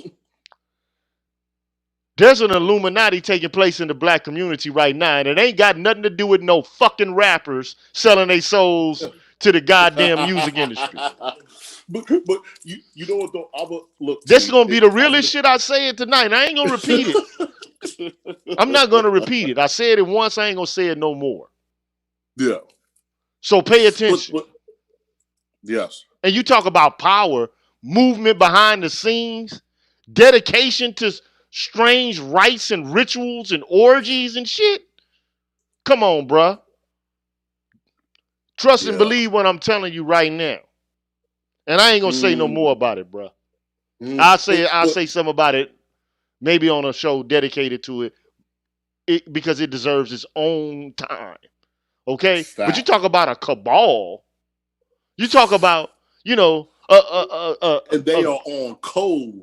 Man, you talk about the Illuminati, your mind, soul, and your body. This shit deeper than that, bruh. This shit deeper than the Illuminati, nigga. They are on because you know what though? And that's what that's why I was quiet, because I want you to connect everything from when Cube. So when Cube first got hit, with this drama, all the way to what you seen him go through on the interviews, right? And when we talked about, look at what you just said, right? From Twitter all the way through TV and YouTube or whatever he's been on, in terms of people engaged in that particular system looking to discredit him or drag him through the mud, right? And so I came up on my social media, right? Because Katz was like, yo, you know, well, who are you to speak for us? And sad, and most fortunately, this is coming from also men and women. And I said, it's strange how Ice Cube was the voice of the people, you know, with the band called Niggas with Attitude. When he made F the Police, he was a voice for the people then, and you had no problems. One second. When he made Arrest the President, right, you had no problems with it. And I said, so what's the difference? I said, from my perspective, what he's doing now is far less controversial than what he did in the past. Right? No, but it's not less controversial. It's not less controversial. It's not less controversial. So okay. So you're saying because here's my perspective, right? My perspective is you have a black man. Again, what we talked about before. We talked about controlling your physical environment, right? And so we have a black man, at least from my perspective, who's looking to kind of reform what protest, again, in terms of what protest should be. Like, okay, here's a document, here are legalities, and we are looking to engage policy, right? We are looking, because what they say, right? You don't deal in flesh and blood, but in principalities, right? So you are looking to engage policy. You are looking to engage the powers that be, right? And so if you So if you're challenging, so if you're going to go and you're going to challenge power in terms of the fine print where the devil is, the devil in the details, right? This is a change. This is a dramatic change to how typically, from my understanding, how African Americans would address things, right? Because typically everybody's out in the streets. There's a lot of feel goodery that happens, right? You know, a couple of pats on the back, some dog biscuits gets passed around, and then life goes back to normal, right?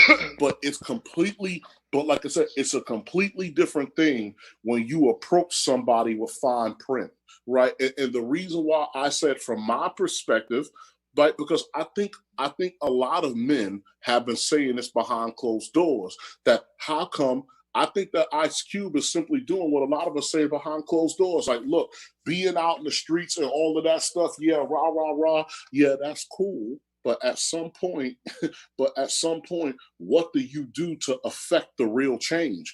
And so what I believe, like, especially with that woman told Ice Cube that, hey, you know, you're skipping the line, right? Because especially like when you look at the Trump administration and things, you know, with the mentality of it, hey, you know, let's sit down face to face, let's do business, let's strike a deal, right? Because black men, look, when you get into the rhetoric of, and I know I'm jumping a little bit, my whole thing is this: Trump could be in his office right now saying, nigga this, nigga that. I could care less, because at the end of the day, what does that have to do with business or the price of tea in China? Like when she told Ice Cube that justice isn't a transaction. Who said it isn't?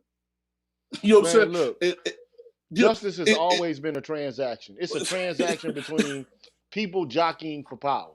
Look, let me just say this, man, and look, because we got somebody who's called in, and I want him, well, not called in, but who's chimed in, and they want to have a say. So I'm gonna let them have their say. But look, and I don't mean to interrupt you, saying dog, and I really thank you for coming, bro. But look, here's the deal, bro.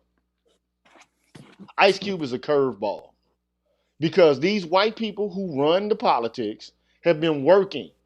They look, this feminist program and this black feminist program is endorsed by the Democratic Party from the top down. This is an agenda that they endorse and that they've been promoting for decades. Black men are just supposed to go along with the program. There's not supposed to be an Ice Cube coming out saying anything other than doing what he's already been doing through his music and his entertainment. He's not supposed to have a plan. He's not supposed to talk to Republicans. He's not supposed to say anything. This is why this woman told him, you jump in the line. In other words, you're out of order. You've done something inappropriate. You are not supposed to be speaking.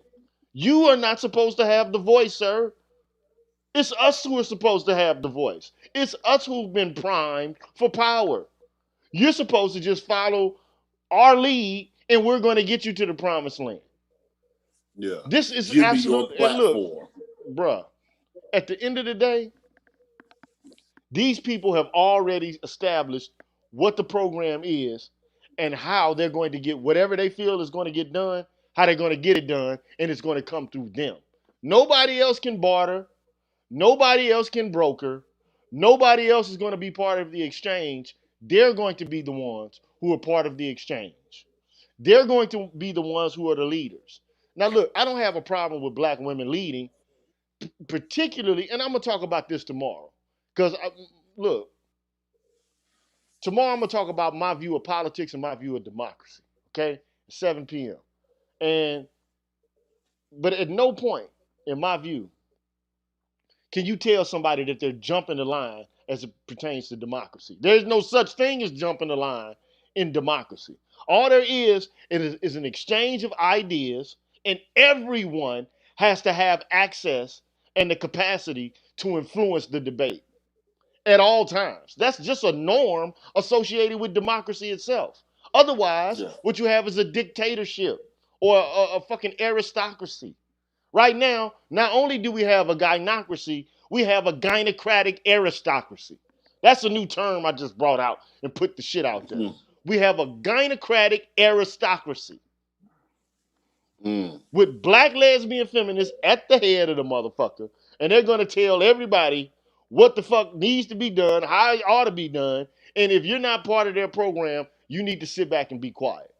Brother, let me bring the caller in right now, and then Yeah. we gonna see what he has to say. Brother Randall, are you there? Yeah, yeah. How you doing? How you doing? I listen to all your talks, and Thank you, man. I think you're right. Just it's a huge curveball, and really the first manifestation of this. Um, well, post segregation and post integration, or really just the dawn of integration, or during segregation, we really never had to deal with white problems or white cultural issues. For instance, feminism wasn't really a big problem in the black community. It was black the political focus of the black community was black issues in general.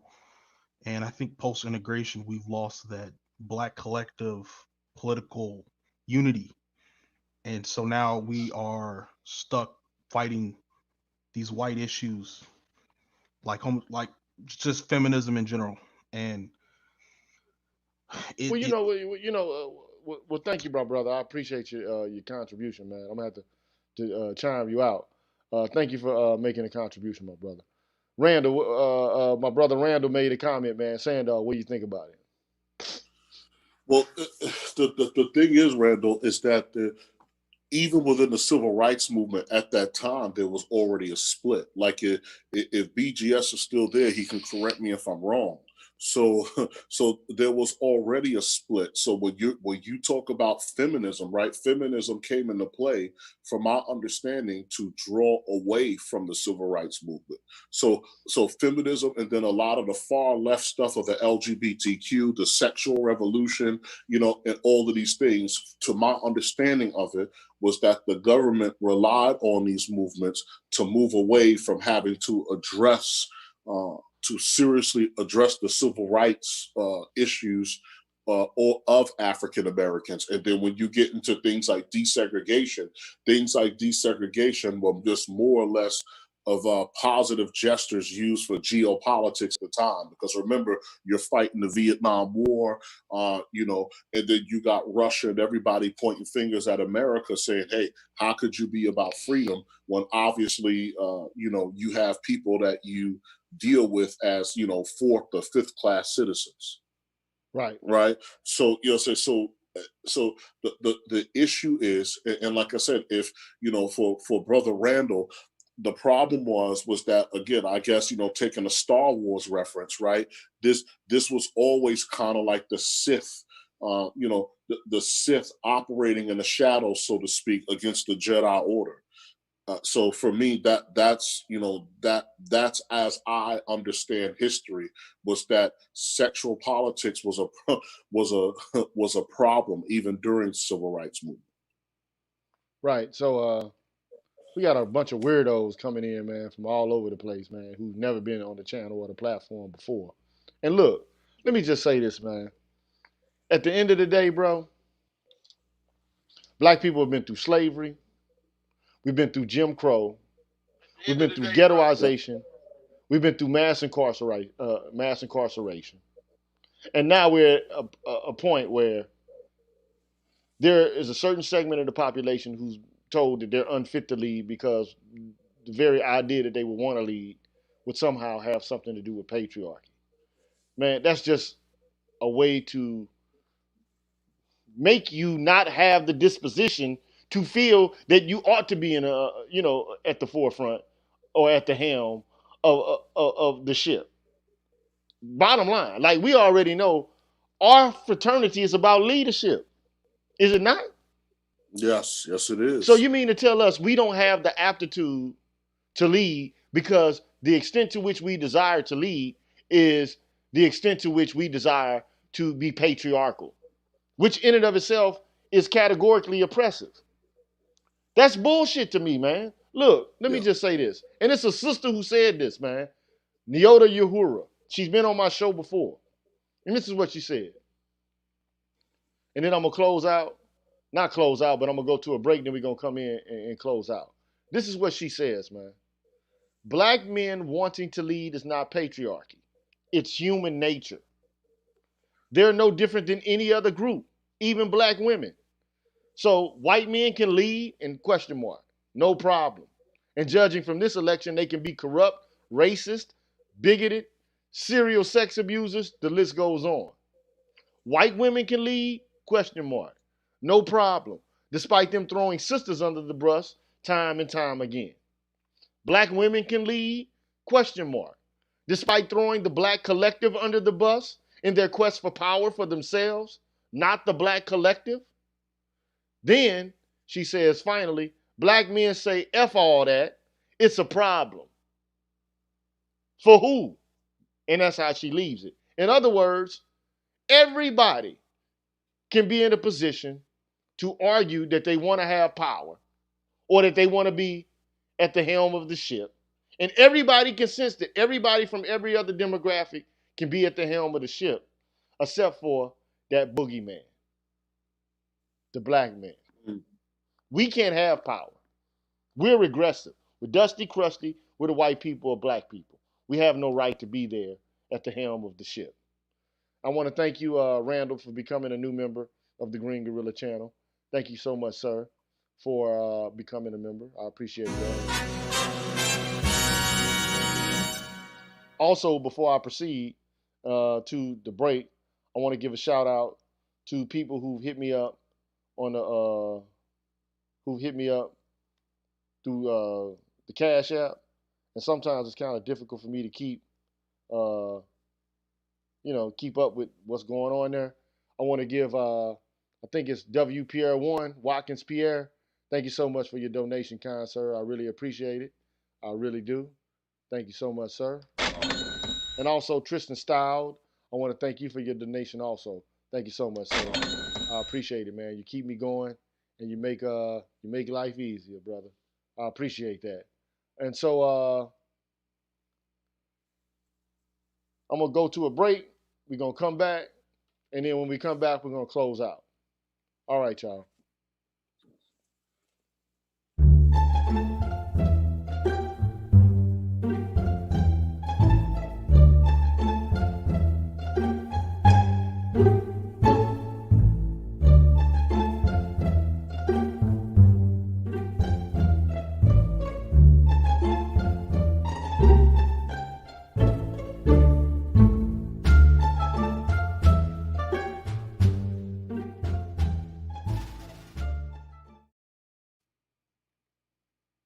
So look,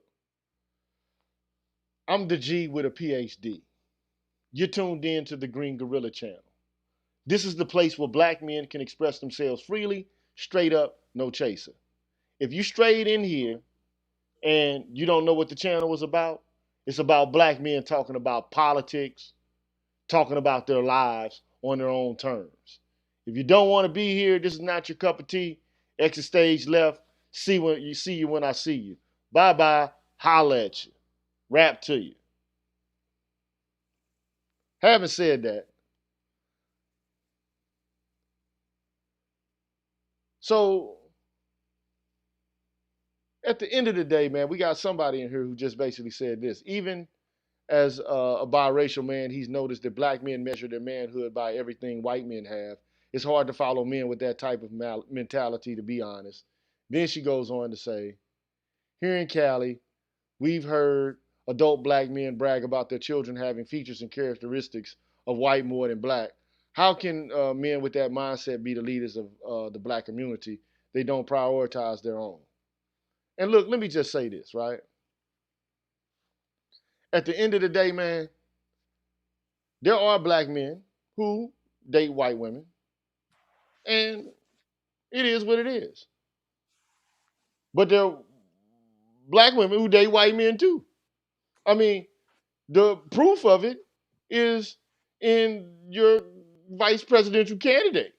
I mean, you don't have a problem with her leading, do you? I mean, if you have no problem with that woman leading, then how could you have a problem with a black man who has a white wife? See, this is what we talked about earlier. Selling out. Who's really sold out? Because see, it's cool for this woman to be the president or to be at the helm of black politics, but it's absolutely reprehensible for a black man to be in the same position and have the same leadership potentiality. You see it. So right now, everybody's trying to get her into the fucking office and deploys her in a position to where she can be right there, right now, so she can be in power and be the next potentially president. And nobody has a problem with it. But if you see a black man with a white woman, oh, he's a sellout. How can he be the leader of the black community? Oh, no, can't do it.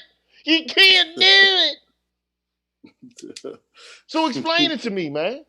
Explain to me how there's a set of standards for one group of persons. This is what you talked about earlier, Sandog.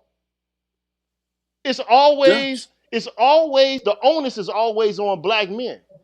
The onus is never on other groups of persons. The onus is always on us. It's always on black men. And at the end of the day, this here is a place where black men can express themselves freely, straight up, no chaser. I've always invited anybody, if they want to talk, come on in and say what you got to say. Now, personally, I don't date white women. I've never dated white women. I've never dated Asian women, none of that. Only have dated black women. However, I will say this, and I've always said it before, black women, their shit stink just like anybody else's shit stink. So men do things that are foul and fucked up. But so do black women. But we can't get to the promised land because nobody at all wants to admit their own part in the dysfunction in the black community. But But everybody wants but you to know what place though? it. Everybody wants to But place T, all of this shit squarely on the shoulders of black men and act like we're the weakest link. And then at the same time, they want to say that they're protecting us while they spit to the entire fucking world that we're rapists, sexist abusers. Women, how many goddamn motherfucking articles do I have to demonstrate to show you it's women out here doing fucked up shit? Black women. Black women killing kids. Black women killing black men. You had one black woman just kill a black man with a fucking car while he was laying in a pool of blood, spat on him, took the bumper while he was dying, and hit him with the motherfucker. Like, I'm not saying that black men don't do fucked up shit. They do. Yes, they do. But so do black women. This ain't just an either or. If we don't start telling the whole truth, nothing but the truth, so help you whatever you worship or plead or give your life up to. At the end of the day, if we don't start telling the truth about what the fuck is going on in our community, and we have these double standards. And by the way, if you look at the data, come on, man. Most black men date black women. Most black men marry black women. You got maybe 20% to 16% of black men who date out. You got maybe 10% of women who do the same shit. But we acting like it ain't happening. And now we got black leaders, the leaders of Black Lives Matter, two of them motherfuckers, the blackest motherfuckers on the planet, super black. And who are they dating? One of them dating a white trans man, and the other motherfucker's married to a white straight man. Welcome to the show. What's good? The Green Gorilla Channel. What's happening? Hi, can you hear me? Yeah, I can hear you.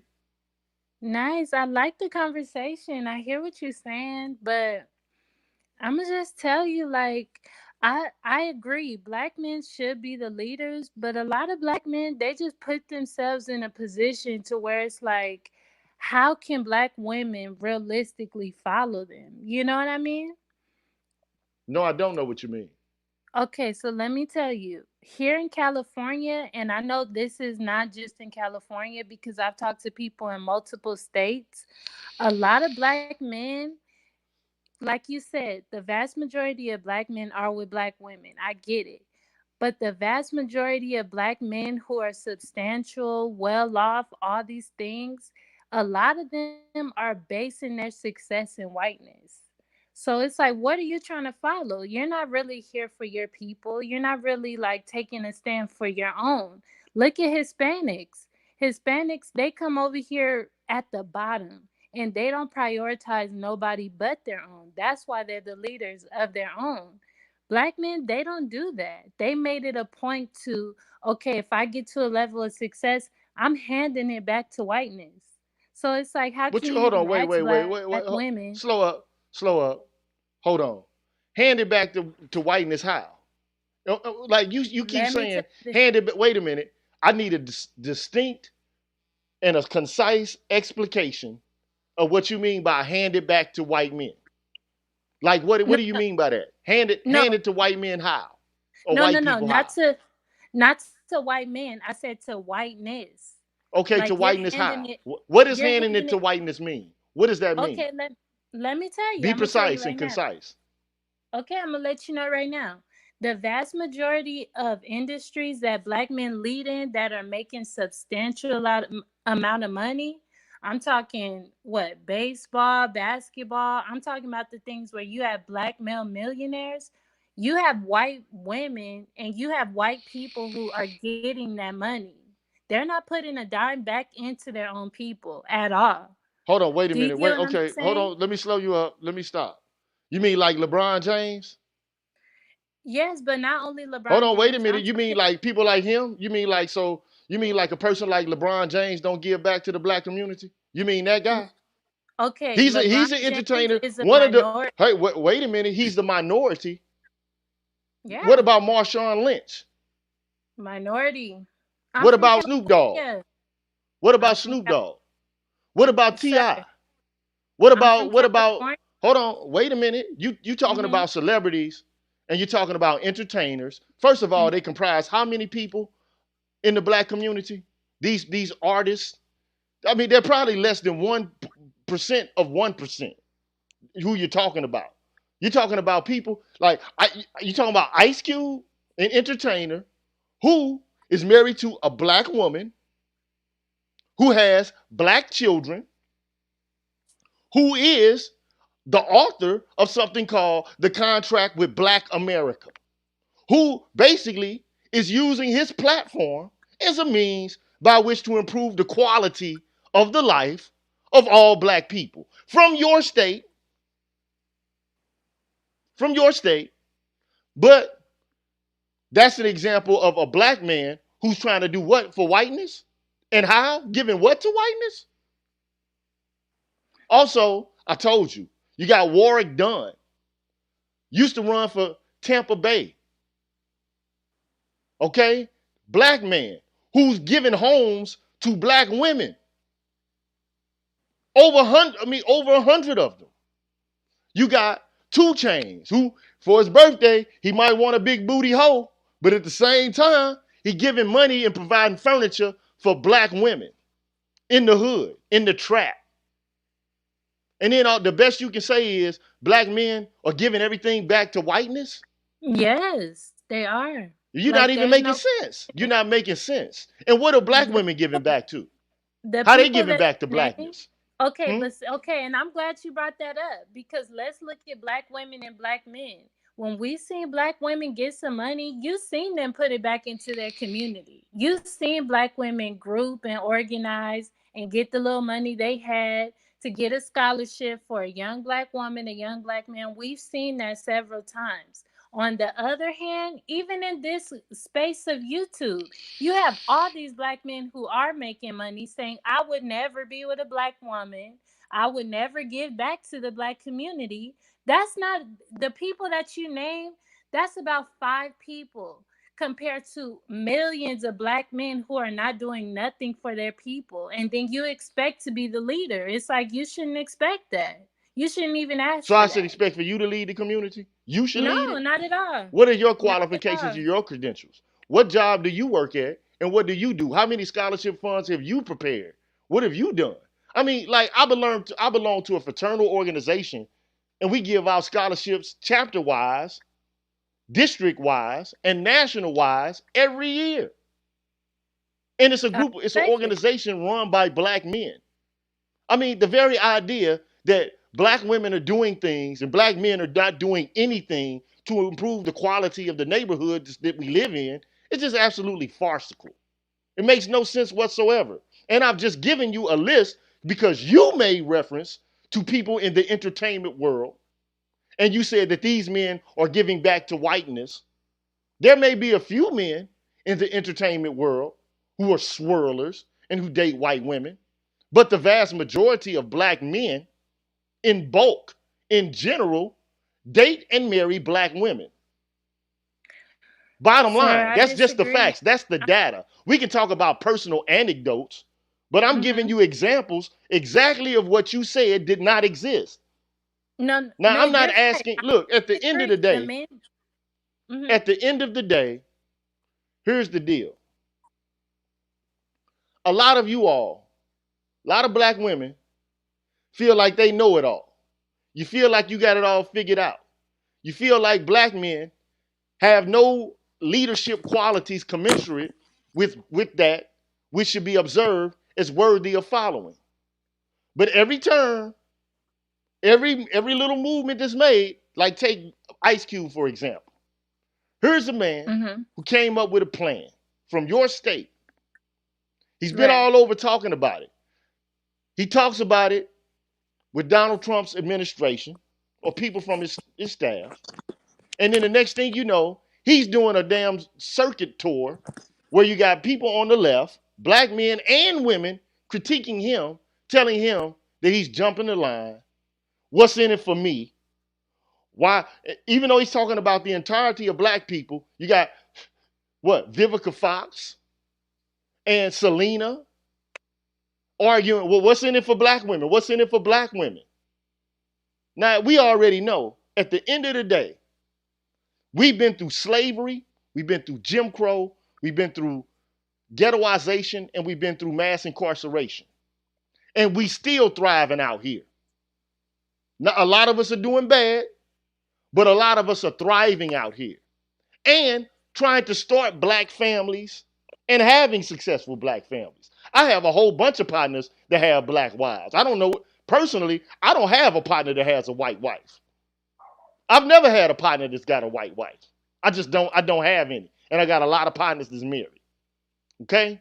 So at the end of the day, this very idea that black men can't be leaders because they give everything back to whiteness, it just doesn't even make any goddamn sense. I'll holler at you. Bye.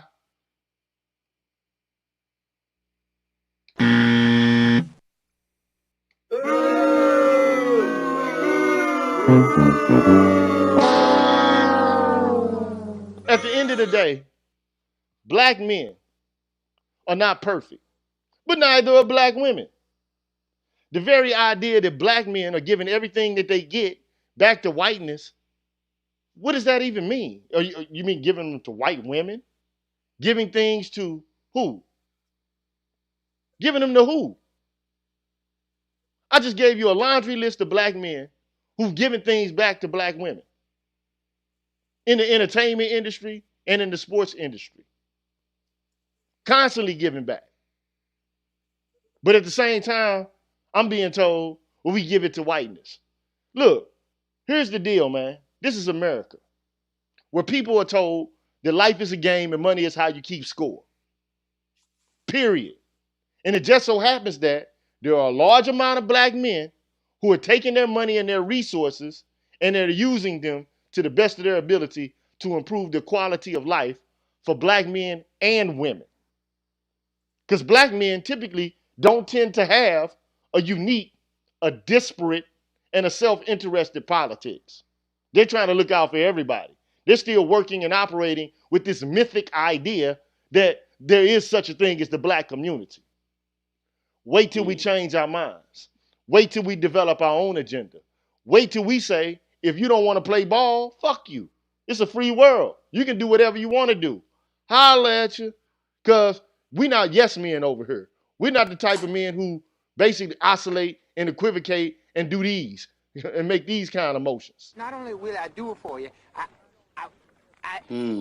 You know, yes, I think, I'll do it for you. you know, Green, one of the things that makes me sad, Gigi, when when women make these types of statements is this. And I tell a lot of women, because I've had this discussion many times before, and I tell a lot of them, okay, let's back up to the people that you idolize, right? That come out of Europe. And I told her the type of people that will go to India and starve millions of people or kill millions of Native Americans or enslave Africans, those aren't the type of men that did that for the comfort and pleasure of women. Now, you might have gotten to enjoy the fruits of it. You know what I'm saying? You might have gotten to enjoy the fruits of it if you were in the right position with those types of men. But, again, but the men that are capable or have the desire to engage in those types of feats, right? your input or what you think may not come as highly regarded as you think it is. As a matter of fact, those are probably more than likely the type of men that'll throw your body in the river and not think twice. So a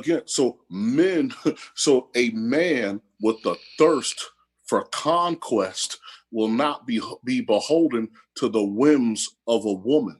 So, and I would tell a lot of them, I said, I wish Shaka Zulu or Genghis Khan were here so you can challenge them and see what happens. Hey, look here, bro. Look, at the end of the day, this is the funny thing, man. And I want you to think about this, Sand Dog, and then we're going to get up out of here, bro. Yeah. Here's the deal, bro. Every culture that you live in has to be able to protect itself, right? Yes. Now, one could argue, okay, well, black men have done a lousy job at protecting black women and themselves from the rigors associated with racism, right? Because people get conquered and taken all the time. That's really. But the one thing I can say about us as a people, we live in a nation that's 300 million, that's consisted of 300 million people, right?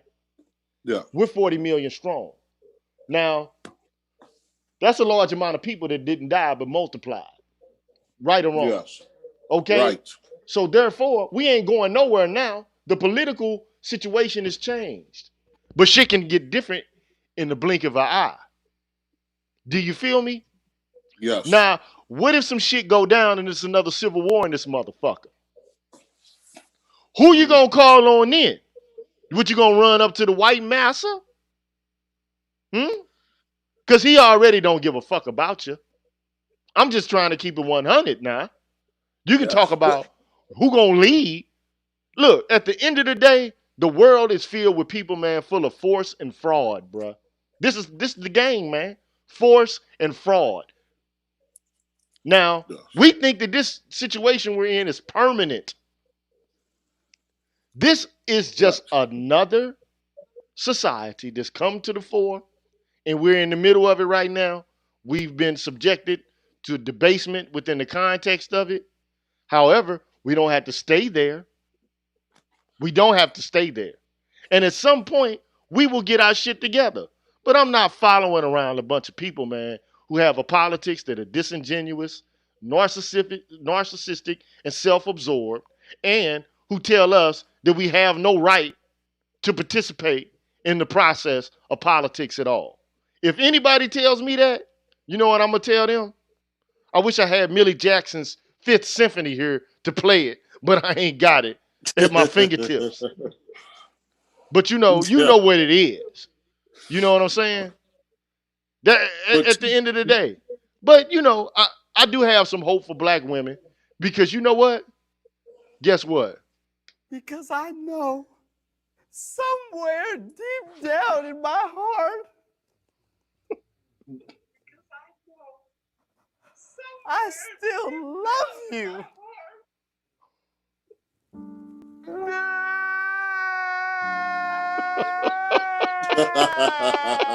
but again, see, because in societies, again, this current positioning, the stances that they take, again, all of these happens, right? So when a society reaches like the level of decadence, because I am telling you, God forbid, God forbid, if the bottom fell out of America and you found it like Somalia, Afghanistan, and everything else, a lot of this stuff will go away overnight. Hey, man, right now, I told you, President Trump already laid down what I call the Malleus Maleficarum, the hammer of witches. Yeah. Basically, all that, to me, it was an attack on intersectional feminism. Yeah. Bottom line, in one fell swoop, this man said, you want federal money? I got to act for you motherfuckers. Guess what? It's called the Race and Sex Stereotyping Act. Cut all that bullshit out. So you want to talk about heteronormativity? You want to start talking about white male patriarchy and all this shit? Okay, you won't get no money anymore. That's how you know Black Lives Matter is deeply connected, not just to grassroots organizing, but to the machinery of government itself. Because they removed that from their website. If they were a grassroots organization operating independently of any governmental agencies whatsoever, they would have been able to keep that information on their website. Yes. Right or wrong? Facts. So now you already know. That's why I'm saying, you want to talk about the Illuminati, got your soul, mind, and your body. We talking about some shit that's really, we talking about the Illuminati for real. So, having said all that, man, look, we can go on for days and days and days with rhyme displays and display deep as X-rays. We can go for forever and ever and ever. Thank you so much, Cedric Webb, for your cash donation, man. I appreciate that, brother. Straight up. I really do. But, man, this is the Green Gorilla Channel, the place where black men can express themselves freely. Straight up, no chaser. Sand Dog, I'm going to let you say some last remarks. Then after that, man, we're going to be about this thing. Well, again, like I said, I'll just keep it short. It's at the end of the day, who, if people say that the Illuminati doesn't exist, as they say, who rules over you by who you can't criticize. That's a hell of a thing to say there, my brother. Well, man, thank you for joining me. As always, man, you have some stimulating conversation. You bring to light things I haven't thought about before. And I appreciate you coming here to join us on the Green Gorilla Channel, man. Thank you, my brother. I appreciate that, man. Team, again, thank you for the exchange, man. Thanks for the learning, man. Peace to you, peace to the chat. And, guys, again, man, support the G with the PhD, man. So we have to support our scholars. Hey, man, look, let me just say this, man. Sometimes the things I say may come out rough and rude. But I'm not here to play the politics of respectability. That's not what I'm here to do, man. I'm here to I'm here to just tell the truth the way I see it, bro. And all I know is this, man. If you can wait and not be tired by waiting, or being lied about, don't deal in lies. Or being hated, don't give way to hating. And yet don't look too good nor talk too wise. If you can dream and not make dreams your master. If you can think and not make thoughts your aim. If you can meet with triumph and disaster. And treat those two imposters just the same. Just the same. If you can bear to hear the truth you've spoken. Twisted by knaves to make a trap for fools. Or watch the things you gave your life to broken and stoop and build them up with worn out tools. Rule. If you can make one heap of all your winnings and risk it in one turn of pitch and toss. And lose and start again at your beginnings and never be word about your loss. Man, I ain't gonna keep going, man. You know what I'm saying? Sand Dog, they want to know how to get in contact with you, dog. They want to know how to be able to get into contact with Sand Dog. They like how you build, my brother. Oh, you know what though, man? I'll put up, like I said, I'll reach out. I'll put up I'll set up like a Facebook page, right? So just let me know. I'll come.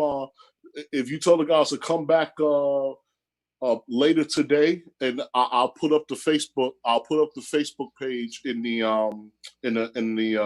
comments. Yeah.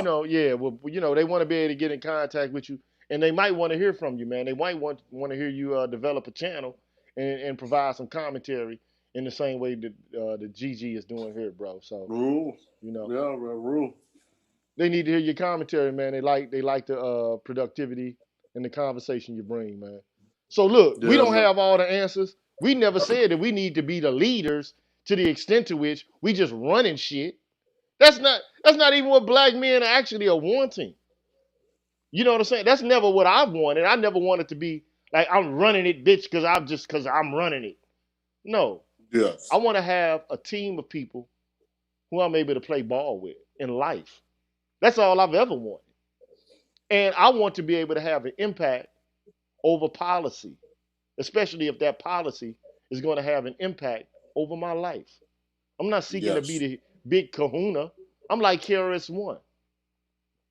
I'm not trying to be a king. You know what I'm saying? I'm trying, because, kings just rule, and most are never understood. If you were to rule or govern a certain industry, everyone right in this room would be in misery. No one would get along nor sing a song, because everyone be singing for the king. Am I wrong? No. It ain't about trying to run shit.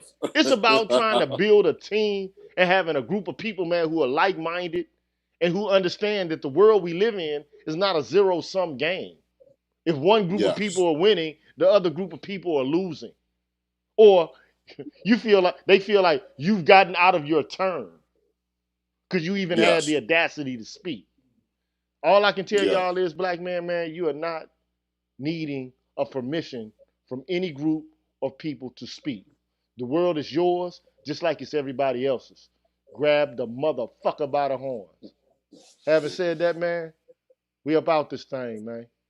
Stay on contact with me. I'll holler at you on the outro. My brother saying, dog. Peace. No problem. I know you player haters gon' hate, cause I'm at the finish line and I'm in the first place. I'm a winner, and I know I'll never lose, cause I'm way too ahead of you, dude. I know you player haters gon' hate, cause I'm at the finish line and I'm in the first place. I'm a winner, and I know I'll never lose, cause I'm way too ahead of you, dude. I'm turning.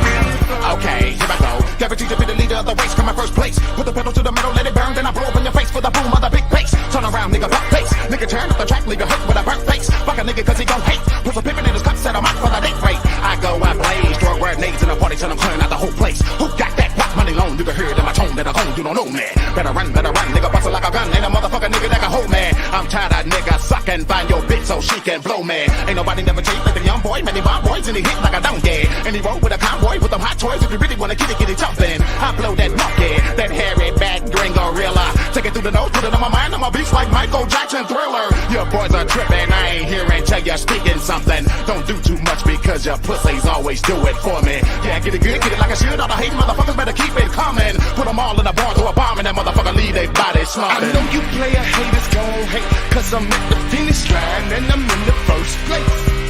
I'm a winner, and I know I'll never lose, cause I'm way too ahead of you, dude. I know you player haters gon' hate, cause I'm at the